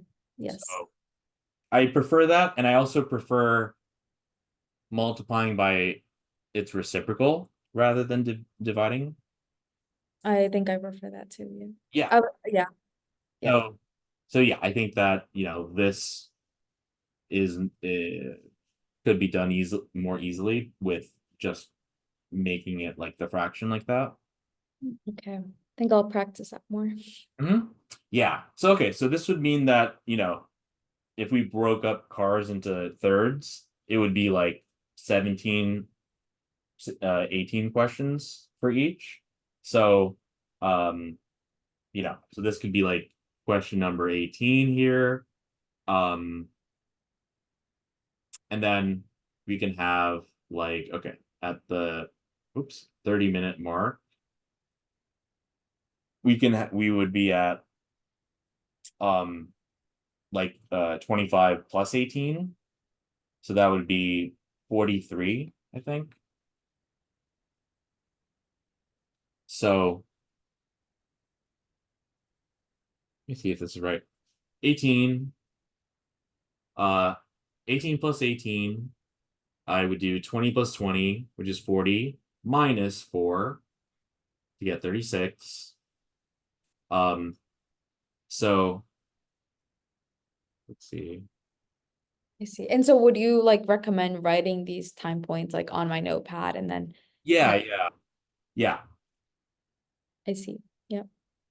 Mhm, Yeah, the way that I tried to do it, mhm, unsuccessfully, is to like it's 10 passages and it's 90 minutes. Sorry, it's 9 passages and it's 90 minutes. So trying to like do one passage per 10 minutes. mhm, And I just always fall into the when I reach the last passage, I'm like short, like let's say I have 7 minutes left, and it's not really enough time for me to read the passage and answer the questions. Um, yeah. So I ended up rushing and like not being able to do either. Yeah. mhm. Got it. Yeah. So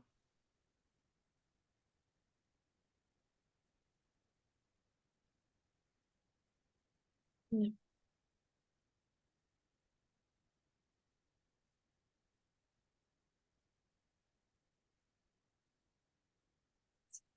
Yeah. So for cars, the first time you will check your clock, the first checkpoint would be at question 18. So at 18, you check your clock and you want to see, uh, 1 hour left. Yep.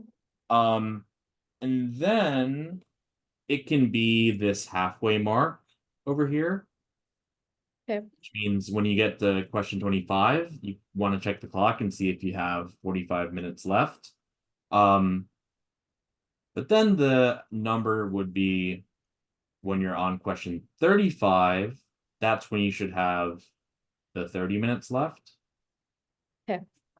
So, yeah. So for the sciences, the checkpoints will be at 20 questions, 30 questions, and 40 questions, with 20 being the first third, 40 being the last third, and the 30 just being the halfway mark.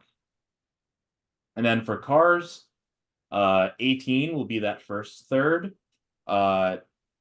35 onwards would be the last third, and the number 25 would be the halfway mark. Okay. So this means that you're not going to be constantly looking at the clock. You have 3 scheduled checkpoints, which means you're only going to check the clock 3 times. And that also means that you get 3 chances to adjust. I see. Because otherwise, it could be like, okay, I'm on question 40, but I only have 15 minutes left. So you don't have multiple times to adjust your pace.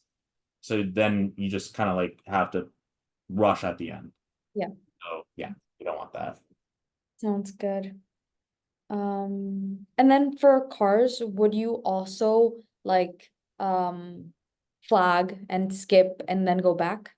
Yeah, yeah. Same thing. So if you're not 100% certain of your answer, flag it. Like make a guess flag. Uh and if any question's taking too long, make a guess and flag. Okay. Because the entire strategy is based on, do you want to have extra time as you're doing the passages, or do you want to have extra time at the end of the section? And I think you should have it would be better to have extra time at the end of the section, because by that point you will have seen everything. Yeah, that makes sense. Yeah. Because if you do it the other way, where you know you're giving every passage, like the same amount of time or whatever, it could happen where, like, if you just have enough time for like the last 2 passages, maybe one of like those passages would be really hard and would take longer. You don't have that many chances to adjust your pace, so that would put you in a bad position. Yeah. So yeah, I would recommend doing this timing strategy and the flagging strategy as well. So uh yeah, it's good that you told me about the timing for these sections. It's good. Mhm. Um, I guess, yeah. Do you have enough time to continue doing another passage? Do you mind if I go to the bathroom real quick? Sure, sure. I'll be back. Mhm. Okay. So, all right. Yeah, this question Right. over here. I guess I can start reading. So since life on Earth emerged around 4 billion years ago, with the exception of a few asteroid impacts, Earth has had negligible mass exchange with the rest of the universe. Um, oh, I see that you wrote that, right? Mhm. Open energy and mass exchange, closed energy and exchange. Um, Negligible mass exchange. That's actually it's the first question was directly related to this. But I guess I could continue. Should I? Mhm. The atoms contained in the biosphere of the planet have been recycled many times through interactions with the abiotic components of the planet. So abiotic, like not life, right? Um, these biogeochemical cycles have been extensively studied for elements and compounds vital to biological organisms: carbon, oxygen, nitrogen, phosphorus, sulfur, and waste in water. Okay. Okay. So it's like everything is sort of recycled, is what it's saying within Earth. Um, the biogeochemical cycles. Yeah, that's sort of my understanding. Nitrogen, so nothing lost out of the Earth. Mm-hmm. Nitrogen and phosphorus are the limiting elements for the growth of plants. Plants. Nitrogen cycling is largely mediated by bacteria. I think I know that there's like nitrogen consuming bacteria. Yeah. Which convert nitrogen from its element form N2. Yeah, because it's what is it? A diatomic molecule, into nitrates that can be incorporated into protein in plants. Yeah. So nitrates, Mhm. thinking of the formula for nitrates, but I guess it's in the reactions, like NH nitrates and nitrites. Nitrates, NH4, I think, right? So, uh, so, um, so like nitric acid, like, so you know how, if so if we have something that ends in IC acid, right? That like, um, once it loses its proton, it'll be like ATE ending salt. So like, I could say sulfuric acid, sulfate, right? Now if you have an acid that ends in OUS, that would translate into ITE. So like sulfurous acid would have a sulfite, um, like conjugate base or salt. Uh, and generally speaking, the like this one is stronger than this one. Okay. Yeah. So like um so like sulfuric acid would be like that, and sulfurous acid, I believe, would be something like that. Okay, I see. And I think for nitrate and uh, you know, nitrite, it would be like NO3 and compared to NO2. I see. Yeah. Hmm. Um, right. NH3 is like, is that like ammonia, ammonium, NH3 and H4, right? Yeah, ammonia is yeah, NH3, and ammonium will be, if it gained a proton, to be a cation. I see. I see. Mhm. Yeah. So nitrogen cycle, is that right? Yeah, element form into nitrates that can be incorporated into protein in fats. The process takes place as a series of reactions in different organisms. Um, so a series of reactions in different organisms, and I guess these are all of the reactions. So two different types of reaction theory. That could be like maybe a mistake. But yeah, why don't you tell me a little bit about these reactions? Like reaction one. What type of reaction is that? So I see that there is there's electrons Huh? and there's protons. Mhm. And so I'm thinking like, so it seems like it's being reduced, the N2. So I think it's like an oxidation reduction reaction. Mhm.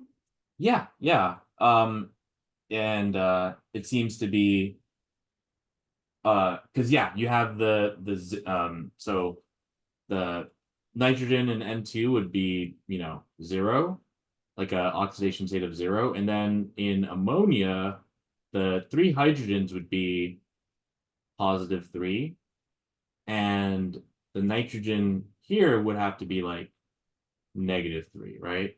So we can see that what's happening to it is that it's gaining electrons, right? Yes. Um, and you could also tell that it's a reduction if the, electrons being gained are on the reactant side. Oh, I don't know that. So that's one way of telling if the electrons are on the reactant side.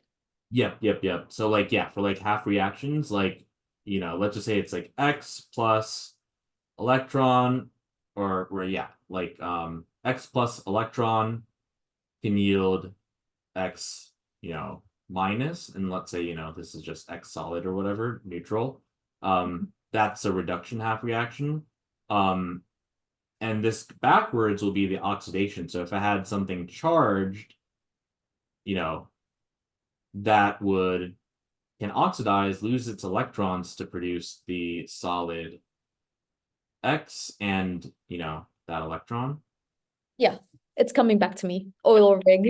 Yep, yep. Yeah.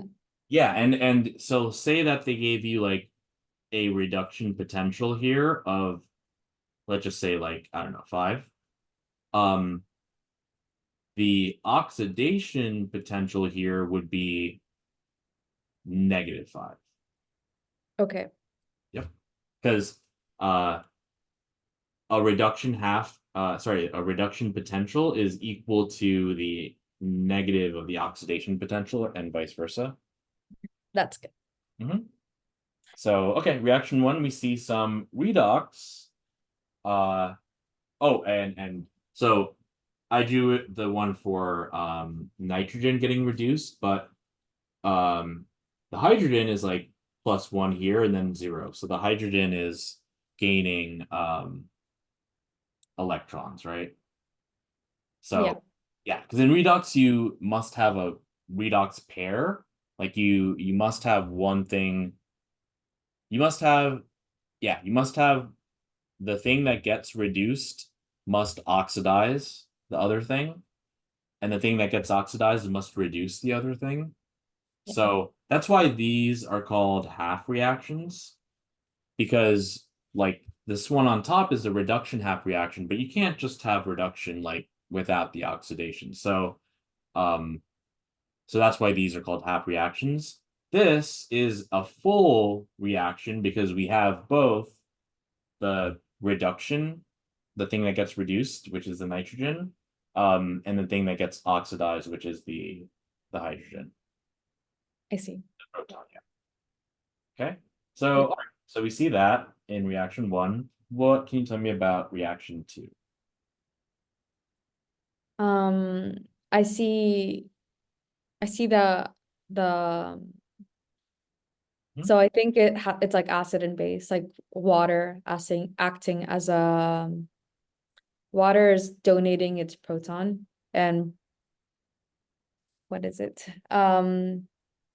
The Bronsted-Lowry definition is what I'm thinking. So acids are proton donors, and so water is acting as an acid Hmm. in reaction to. Hmm. Yeah. Why do you think it's acting as an acid? Like, because we know from the autoionization of water that water is, it's called amphoteric. It like the amph part is like means like both, kind of like an amphibian, you know. Um, so water can act as an acid and a base. So why is it acting like an acid in this case? Um, because it's donating its proton to NH3, Mm-hmm. But or NH3 is taking. yeah, why isn't it taking a proton from NH3 to make hydronium? Um, oh, so like why is it not acting as a base? I see. I think it's because of the hydronium, because it's more basic, right? Uh, Uh well, hydronium is this, right? oh, sorry, Yeah. not hydronium. I mean the I get confused with the name ammonia, like NH3, is that ammonia? Yep, yep, yep. The ammonia is more basic, and so that's Exactly. why it's acting as an acid. Yeah. So yep, the ammonia is a weak base. But yeah, since water can be both, even the addition of a weak base will make water act as, as an acid. So yeah, we see that this weak base, um, gets protonated by the water, and we are left with the ammonium cation and the hydroxide, anion. Ammonia is an important thing to, generally know about. Do you know like what its shape would be? Or like its geometry? Hmm. Is it? No, it's not off the top of my head. Is it? I feel like at one point I knew, but I can't remember for Mhm. now. No. Have you ever gone through like, wait, I forgot where you lived again, but I'm in Philly right now. okay, so you've been in like subways before, right? Yeah. And the turnstile for the subway, you know what I mean? The turnstile. When you, I don't know how it is in Philly, but do you like swipe your Metro card and then you go through a turnstile that turns? Like you do? Yeah. Yeah. Yeah. Okay. So that shape is the shape of ammonia. So like, so basically, Like mhm, three bonds, and then does it have a lone pair? yeah, Yeah. Yeah. And a lone pair. Yeah. yeah. So it would look like something like this with that lone pair on the top,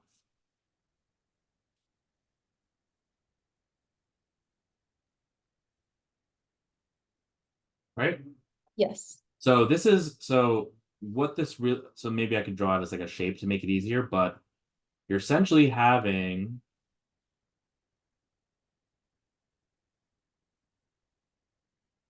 it's essentially it's called trigonal pyramidal. Right. Yeah. So just imagine like the Great Pyramid at, in Egypt, except that pyramid has a base that's a square. But if you have a base that's a triangle, that's going to be the trigonal uh pyramidal shape. So yeah, ammonia is something that, will come up like all the time. So it's good to know that, as much of that as possible. And it's good to know, yeah, it's a weak base. Um, but it's also a really good nucleophile, which is the Lewis base definition. So because this lone pair that it has, it would like to donate that. So, but yeah, in reaction two, it's not acting as a nucleophile, it's just acting as a base. So yeah, you're gonna get the ammonium. Um, and also like the ammonium would be like, so this electron can be forming a bond with a hydrogen, right? But you then still have this electron left over. And if you have one electron that's not paired, there's a special name for that. That the radical? Exactly. So, and that's hyper reactive. Hyper hyper reactive? Yeah. Yeah, super, super reactive because it's super, super unstable. That's why it's like dangerous for us. Um, so yeah, it's the same kind of thing that we talked about before with like reactivity being, inversely proportional to stability. So yeah, so this would be like a free radical, which would be too unstable to really exist. So it would lose that electron, giving it its positive charge. That's why. Mhm. Mm. Good. Okay. Now, yeah, let's look at reaction like three. Yes.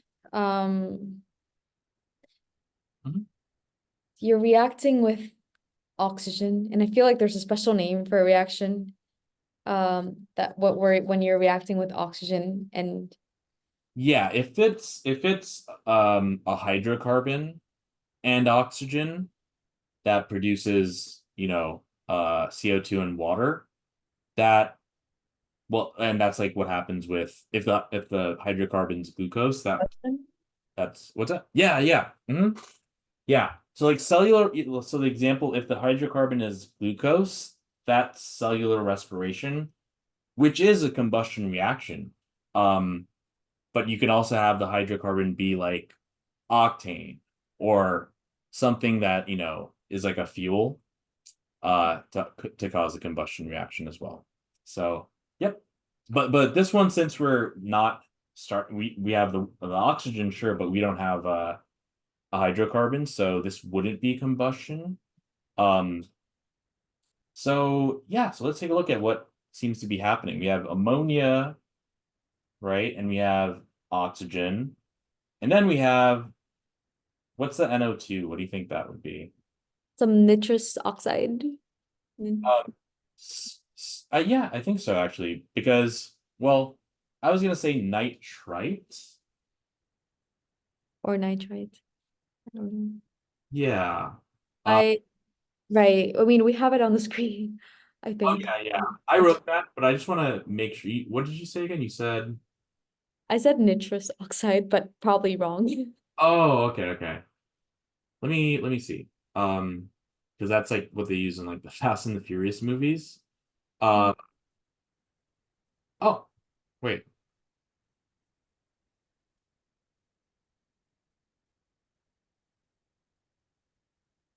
Oh, okay, okay. No, it makes sense.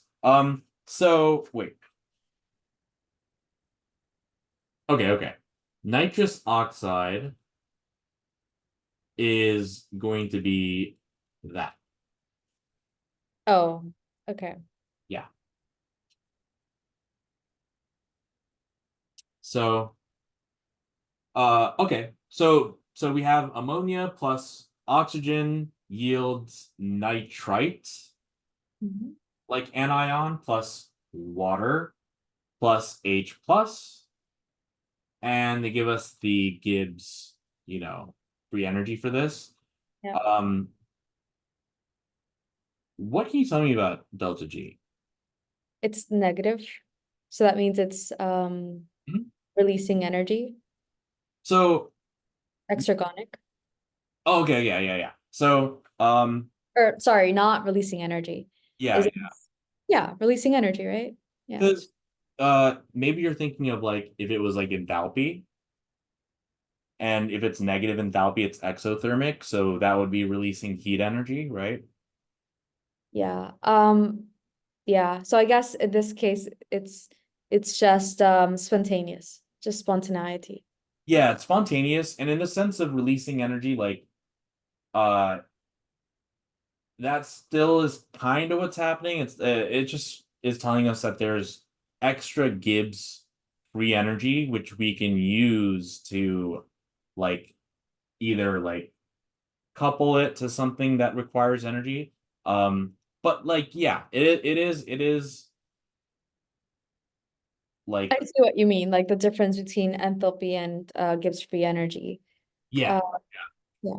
because it's like it's making energy available, which could be used to couple like things that are endergonic.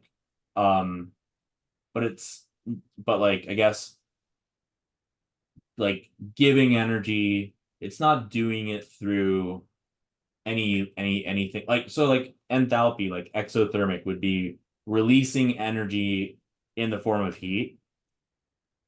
So that would be exothermic. So, but yeah, this is just it means that there's more free energy to drive like work or something like that. But um, so you have the right idea, but it's just not, I guess, directly releasing the energy. But yeah, spontaneous is good to notice. Yeah.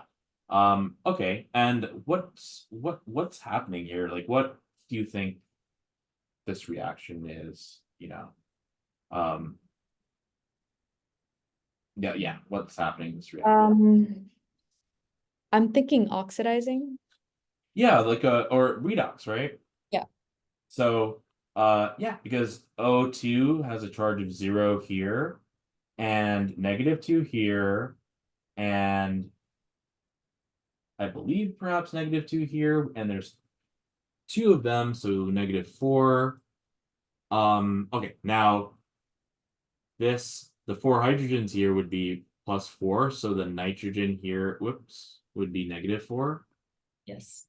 And then the nitrogen here would be, I believe, +3, because it's still charged with a negative. I see. Yeah. So we see that the nitrogen, it has its oxidation state goes from -4 to +3. So is this losing electrons or gaining electrons? It's going from -4 to +3. That means it's losing electrons. So this one gets oxidized, right?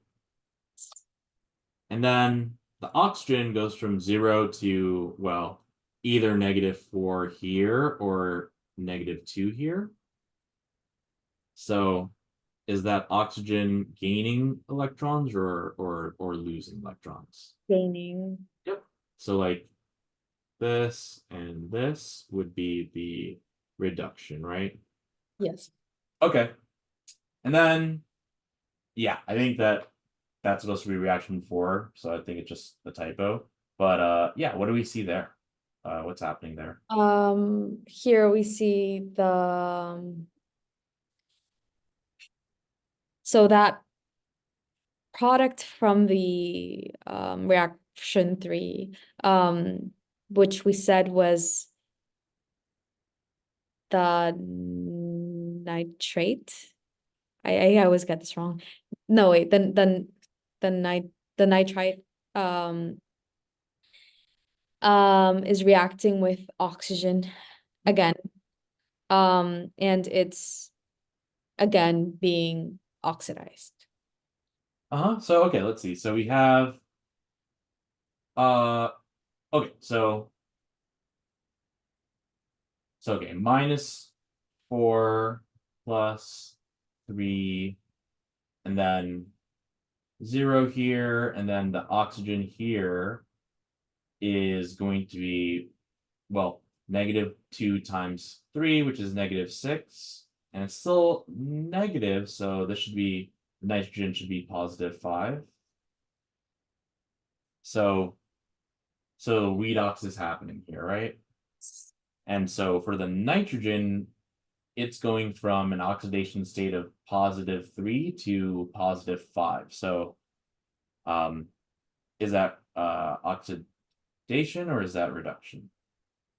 So it's losing electrons. So it's oxidizing. Yep. And the oxygen goes from a charge of 0 to a charge of, well, -6 for the entire thing, but -2 for each oxygen. So that's gaining, right? So this would be, oops, reduction, right? Yes. Good. All right, awesome. Yeah, so that's pretty much what we see here. So essentially what we see here is, maybe I would do like reaction 1, 2, 3, 4. Reaction 1 is redox. Reaction 2 is just whatever, acid stuff. And then the rest are also redox. So, okay, cool. So that's what we have. And Yeah. yeah. So denitrification closes the nitrogen cycle by returning the nitrogen in nitrates to its elemental form. So N2. So at the end you end up with just the diatomic nitrogen. In an attempt to understand the driving forces behind the biogeochemical cycles, researchers created a model of the Earth atmosphere-ocean system and calculated the energy and entropy flux between system components on the basis of a steady state assumption. Okay. Yeah, so I'm starting to remember this passage now, and like this is one of the much harder ones that you likely won't see you likely won't see anything like this on the actual test, but that's the reason why taking these third parties are good, because they're gonna be significantly harder. But yeah, okay. So they're trying to they made a model of the Earth atmosphere ocean system, and they calculated the energy and entropy flux between the system components on the basis of the steady state assumption. Sensible heat was defined as heat that contributes to a temperature change, while latent heat refers to energy used during the a phase change. What can you tell me about that stuff?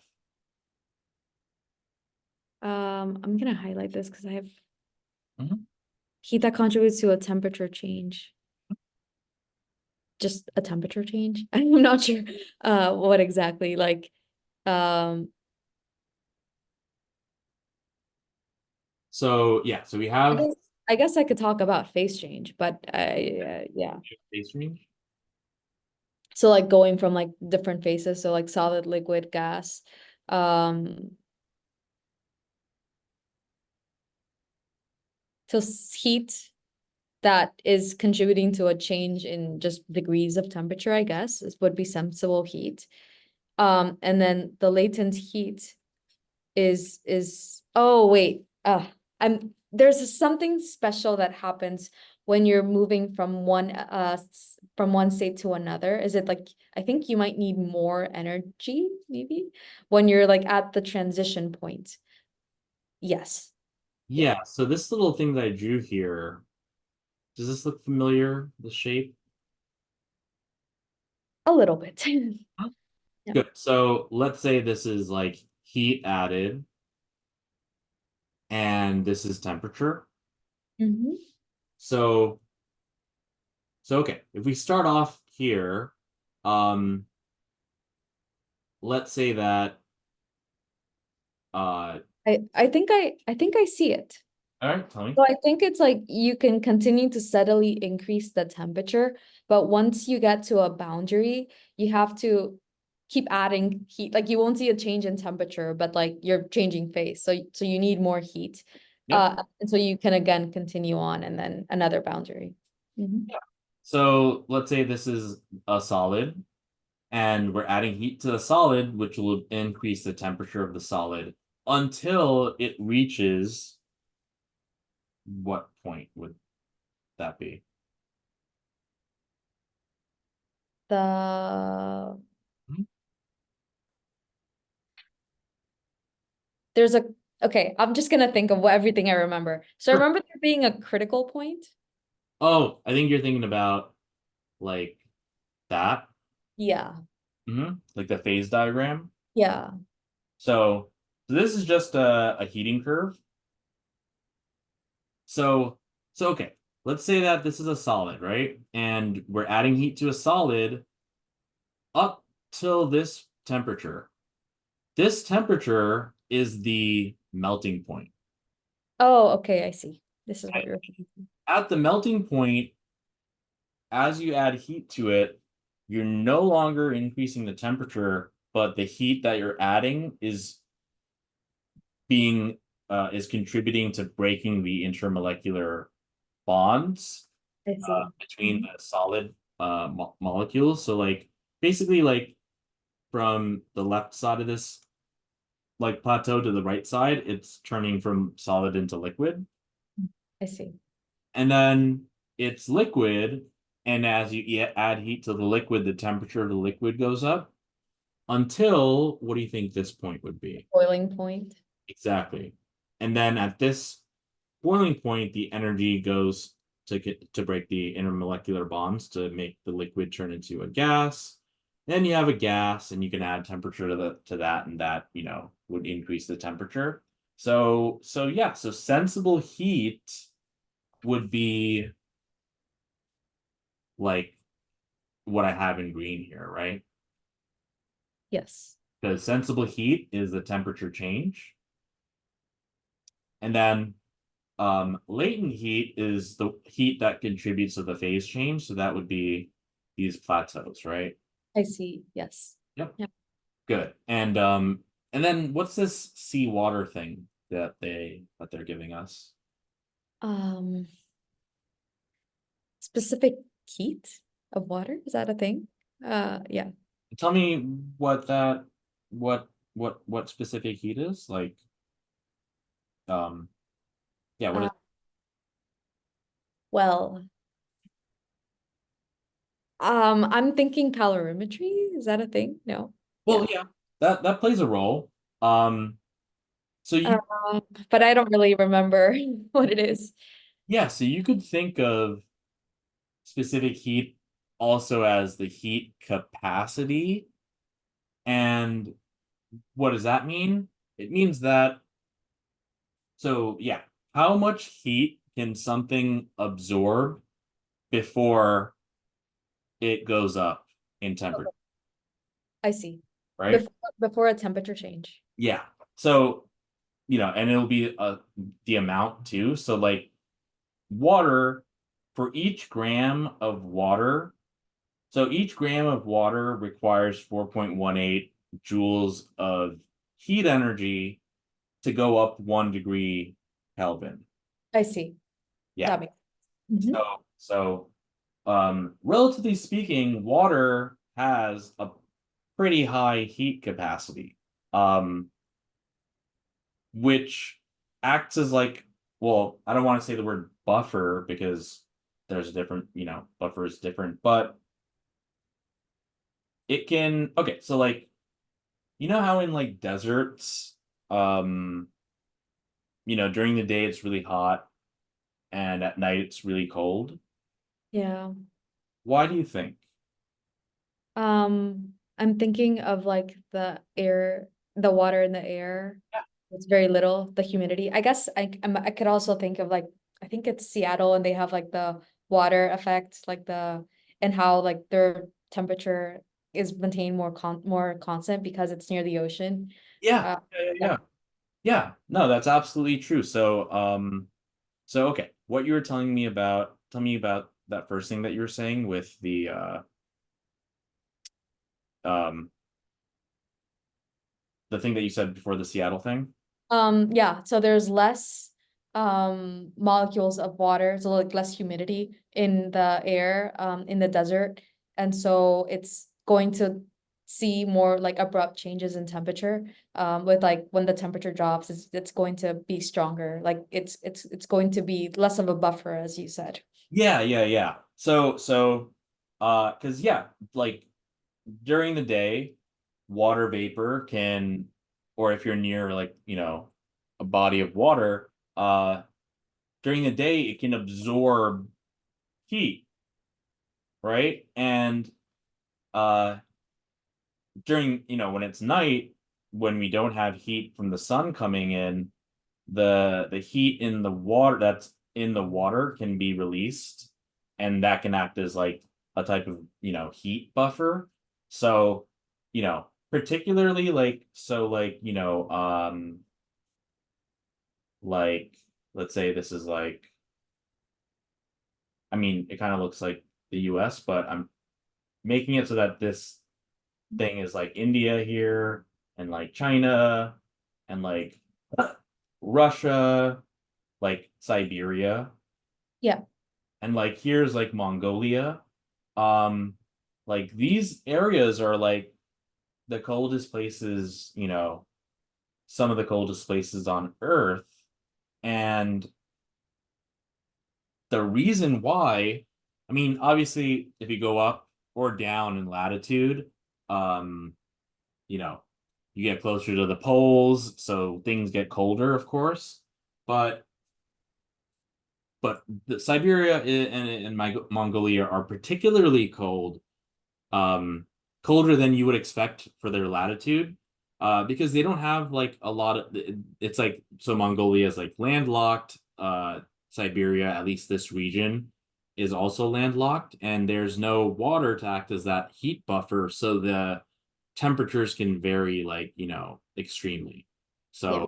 So yeah, I think of, like, when I think of the heat, the specific heat for water, it's really just essentially the same thing as a heat capacity. It's just heat capacity doesn't include the mass portion.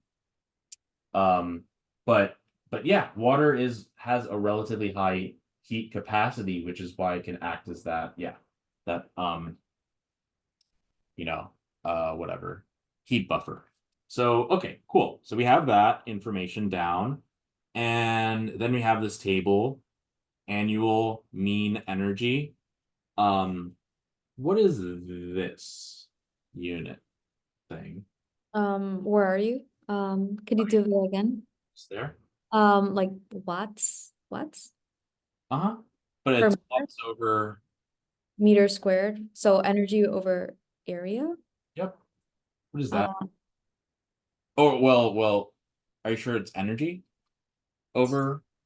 oh, energy would be joules. Uh, is that power? Mhm, Power over area. mhm.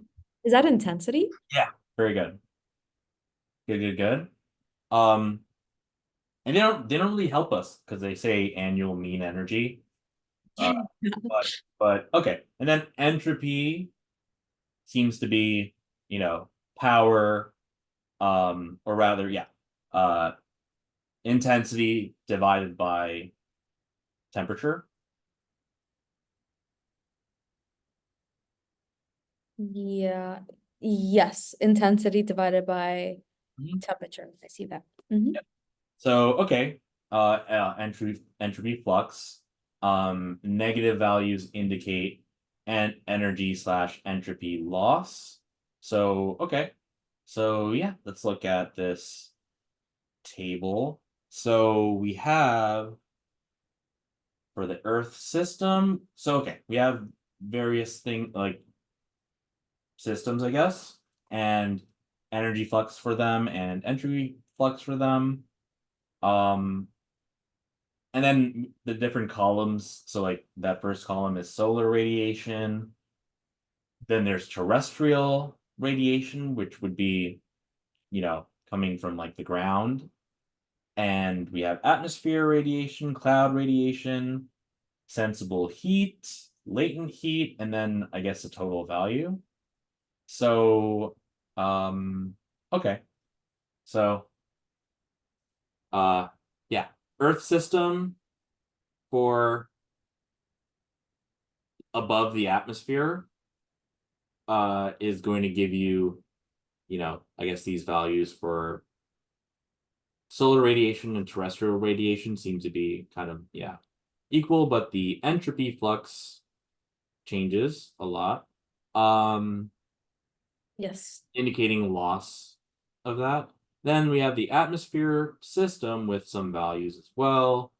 Above the mesosphere values, at the Earth's surface values, and then the ocean system and at the air sea interface.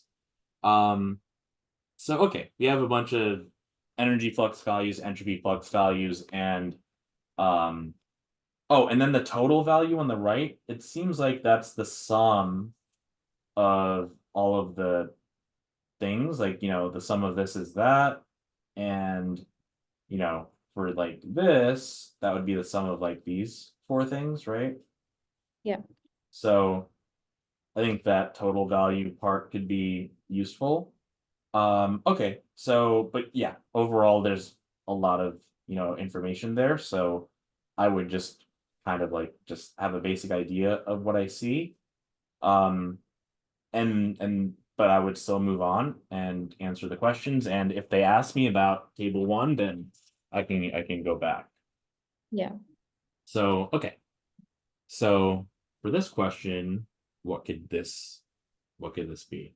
Oh, I guess I Yeah. got definitions, but yeah, why don't you tell me about, yeah, about these different types of systems? I think the closed system is sort of assuming, like making some assumptions that an open system is not. Like a closed system is sort of saying that everything is like within, that there isn't like anything lost to the environment, I think. So, when you talk about systems, right, in thermodynamics, that's relative to the surroundings, right? Yes. So, um, So these different types of systems would describe uh what can be exchanged, right? So so I think it would be easiest to think first, okay, open system can involve the transfer or the exchange of energy and mass, right? So I would start off with that because that's the maximum, that's maximum exchange, right? And then from there, do we go to isolated or do we go to closed? I would say we go to closed because that's just, I guess, the opposite of open. So what do you think would happen in a closed system? So like no exchange with the surrounding is my guess. Yeah. Uh-huh. So, so it could be because we also would have an isolated system. So one of these has to be exchange of just either energy or mass, and the other one would have to be neither. So basically, yeah, so the closed system will just be energy that's exchanged, Mhm. and the isolated would be neither. Oh, I see. Didn't know that. Mhm. Okay. Yep. And well, a reducing system isn't going to be like a thermodynamic thing, but what do you think that would mean? Sometimes it could be a little confusing on the MCAT when they say reducing. Like, does that mean less or does that mean reduction of reaction, right? Um, what do you think? I think less. Um, So if it was less, it would be less of what? I'm thinking, I mean, it has to be energy and mass, right? Uh-huh. But is it like I guess I still don't know what less of that. Yeah, yeah. So like less of what, right? Um, since the systems that we're talking about involve exchange and stuff, uh and if we looked at reducing to mean less, we don't know what that means because in thermodynamics we can't really have less or more. We can have like exchange, right? But not less or not more really. So this is really going to mean redox, Oh, reducing. Hmm. okay. Okay. Yeah. Um, yep. So, okay. So yeah, what could Earth be according to the description in the passage?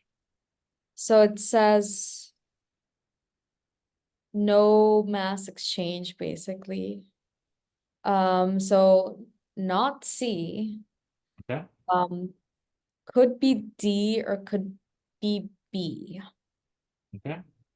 Um, it hasn't said anything about redox, although these equations are related to like oxidation reduction. So I guess that's on my mind. Okay. Um,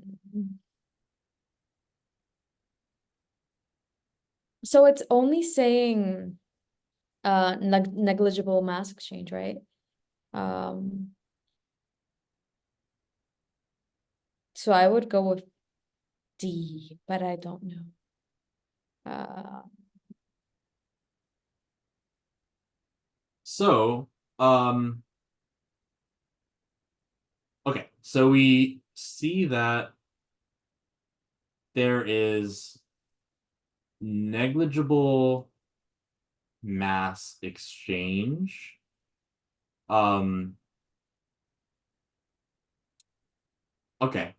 Now, what about how can we figure out the energy part? the graph, the chart. Okay. Tell me, tell me. Um, so it says that the energy flux is 0 for Earth system.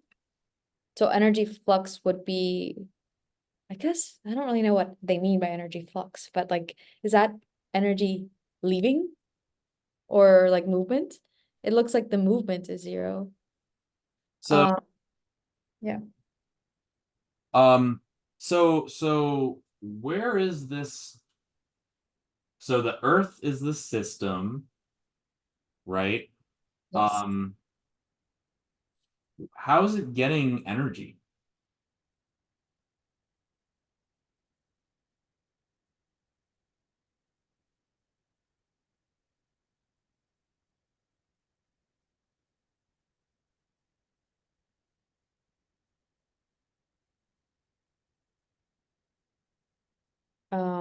Is this something in the this that I should read or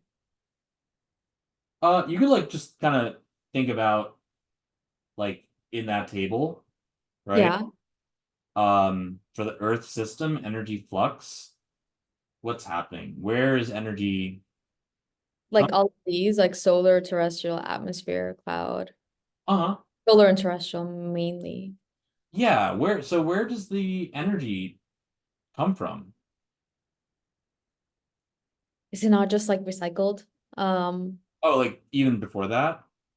Like how did the Earth system gain energy in the first place? Hello. Okay. Sorry. I'm at the library and they're closing. Oh, I didn't realize. I guess I still have 9 minutes, right? Um, um, so yeah, okay. Let's think about this. So okay, there was a year called 536 AD, which was like the responsible for like the most deaths and stuff on Earth. What happened was some volcano erupted and released all this stuff into the air, which blocked out the sun. And if you block out the sun, it's not, well, everything that we get in terms of energy is from the sun, right? So if the Earth is the system, it gets energy from the sun, which is not within the Earth system, it's like the surroundings. That must mean that energy can be exchanged, right? yes. Because, and we kind of see that with solar radiation, right, coming from the sun to the Earth, and, Oh, I see. I see. and I then see. terrestrial radiation, which is Yeah. coming from the Earth. I see. I wasn't even interpreting what that would mean, but yes, Yeah. correct. Yeah, thermodynamics can be tough. So, okay, we see that energy is exchanged. So B is out. A is out also because we're not talking about redox environments or anything like that. Now what do we do? So we know that it's D, right? Because mass was negligible. So let's think, right? Wait, It's negligible. Does it really mean that there's no mass?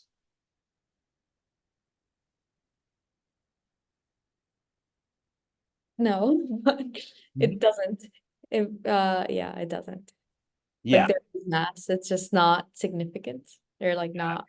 yeah. It's weird because like an electron has negligible mass, so we treat the mass of an electron as zero, but technically it's not zero. It's just 1/1800th the mass of like a proton. See. But we can get away with saying that that's zero, um, because it's so much smaller. But the negligible mass exchange doesn't mean that it's zero mass exchange. At least that's what I would think. I mean, so yeah, it could be either C or D, but I see negligible mass exchange to still mean that there is mass exchange. So I think I would guess open system, but I'm curious. Like, can you check? Yeah, I can do that. What is this? Do I check? Can I just go to 30 something? No, I can't. I think I have to do a review exam. Oh, I think next section, sorry, previous section. Navigation, 37. It's D. oh, okay, you're right then. So, okay, that I guess, I yeah. guess, I guess, Mm-hmm. I guess when they said negligible, they really meant nothing, I guess. Yeah, yeah. Let's see. So, okay, we have the open system, the closed system, the isolated system.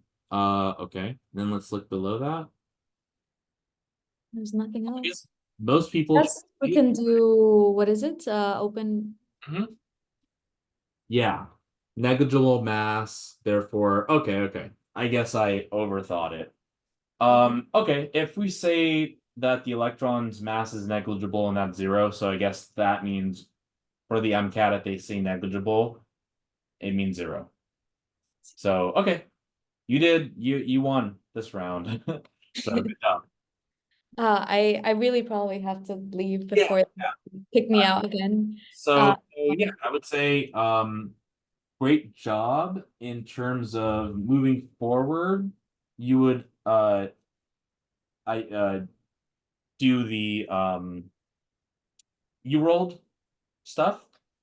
Um so I guess based on how you did on this test, like you've like you haven't reviewed this yet, right? Or no, I okay, have. so you review it with that blind review, right? Do you Mhm. remember like that? Okay. Yeah. Do your blind review where you redo the questions that you got wrong with unlimited time. Um and then the ones that you're still getting wrong, read the solution. See if that makes sense. And if things don't, if things still don't make sense, we can go over it when we meet. So do that. And as you do that for this test, like, write up like if you notice like some content gaps, right? Write that stuff up and then use UWorld to do additional questions and passages on that stuff. So, but yeah, I think that we should get like see if we can get the UWorld like done. So I would say, I mean, we didn't really do much Gen Chem stuff, but like either like each day do a little bit of biochem, a little bit of gen chem, a little bit of orgo, a little bit of physics, or maybe on one day do some biochem, one day do some gen chem. But I think we talked about like doing like what 30 questions a day or something like that. Or yeah. Yeah. Um, that sounds good. I really wish we could meet during the week, but Hmm. I don't think it works with our schedules. But like if we were to meet during the week, like what is actually your availability? So it's pretty much noon to 8 p.m. Eastern. Um, so I like trade like uh forex at the whatever London hours, so I'm like awake from like 3 to like noon, and then I just kind of or around like 10 a.m. and then I take like a nap. But yeah, so you're working and you can't meet like 12 to 8. Well, I could, so I work 11 to 7. Mhm. Uh I could just meet you at work, just stay a bit later and meet you at 7 if that would work. Yeah. Uh or I could meet, but wait, sorry, you're not available pre 11 a.m., right? Yeah, correct. Okay. So I So guess that would be an option potentially. yeah, Yeah. yeah. You want me to put you in for 7 p.m. like tomorrow? Or some other time this week. Let me just check my calendar real quick. Um, not this. So how about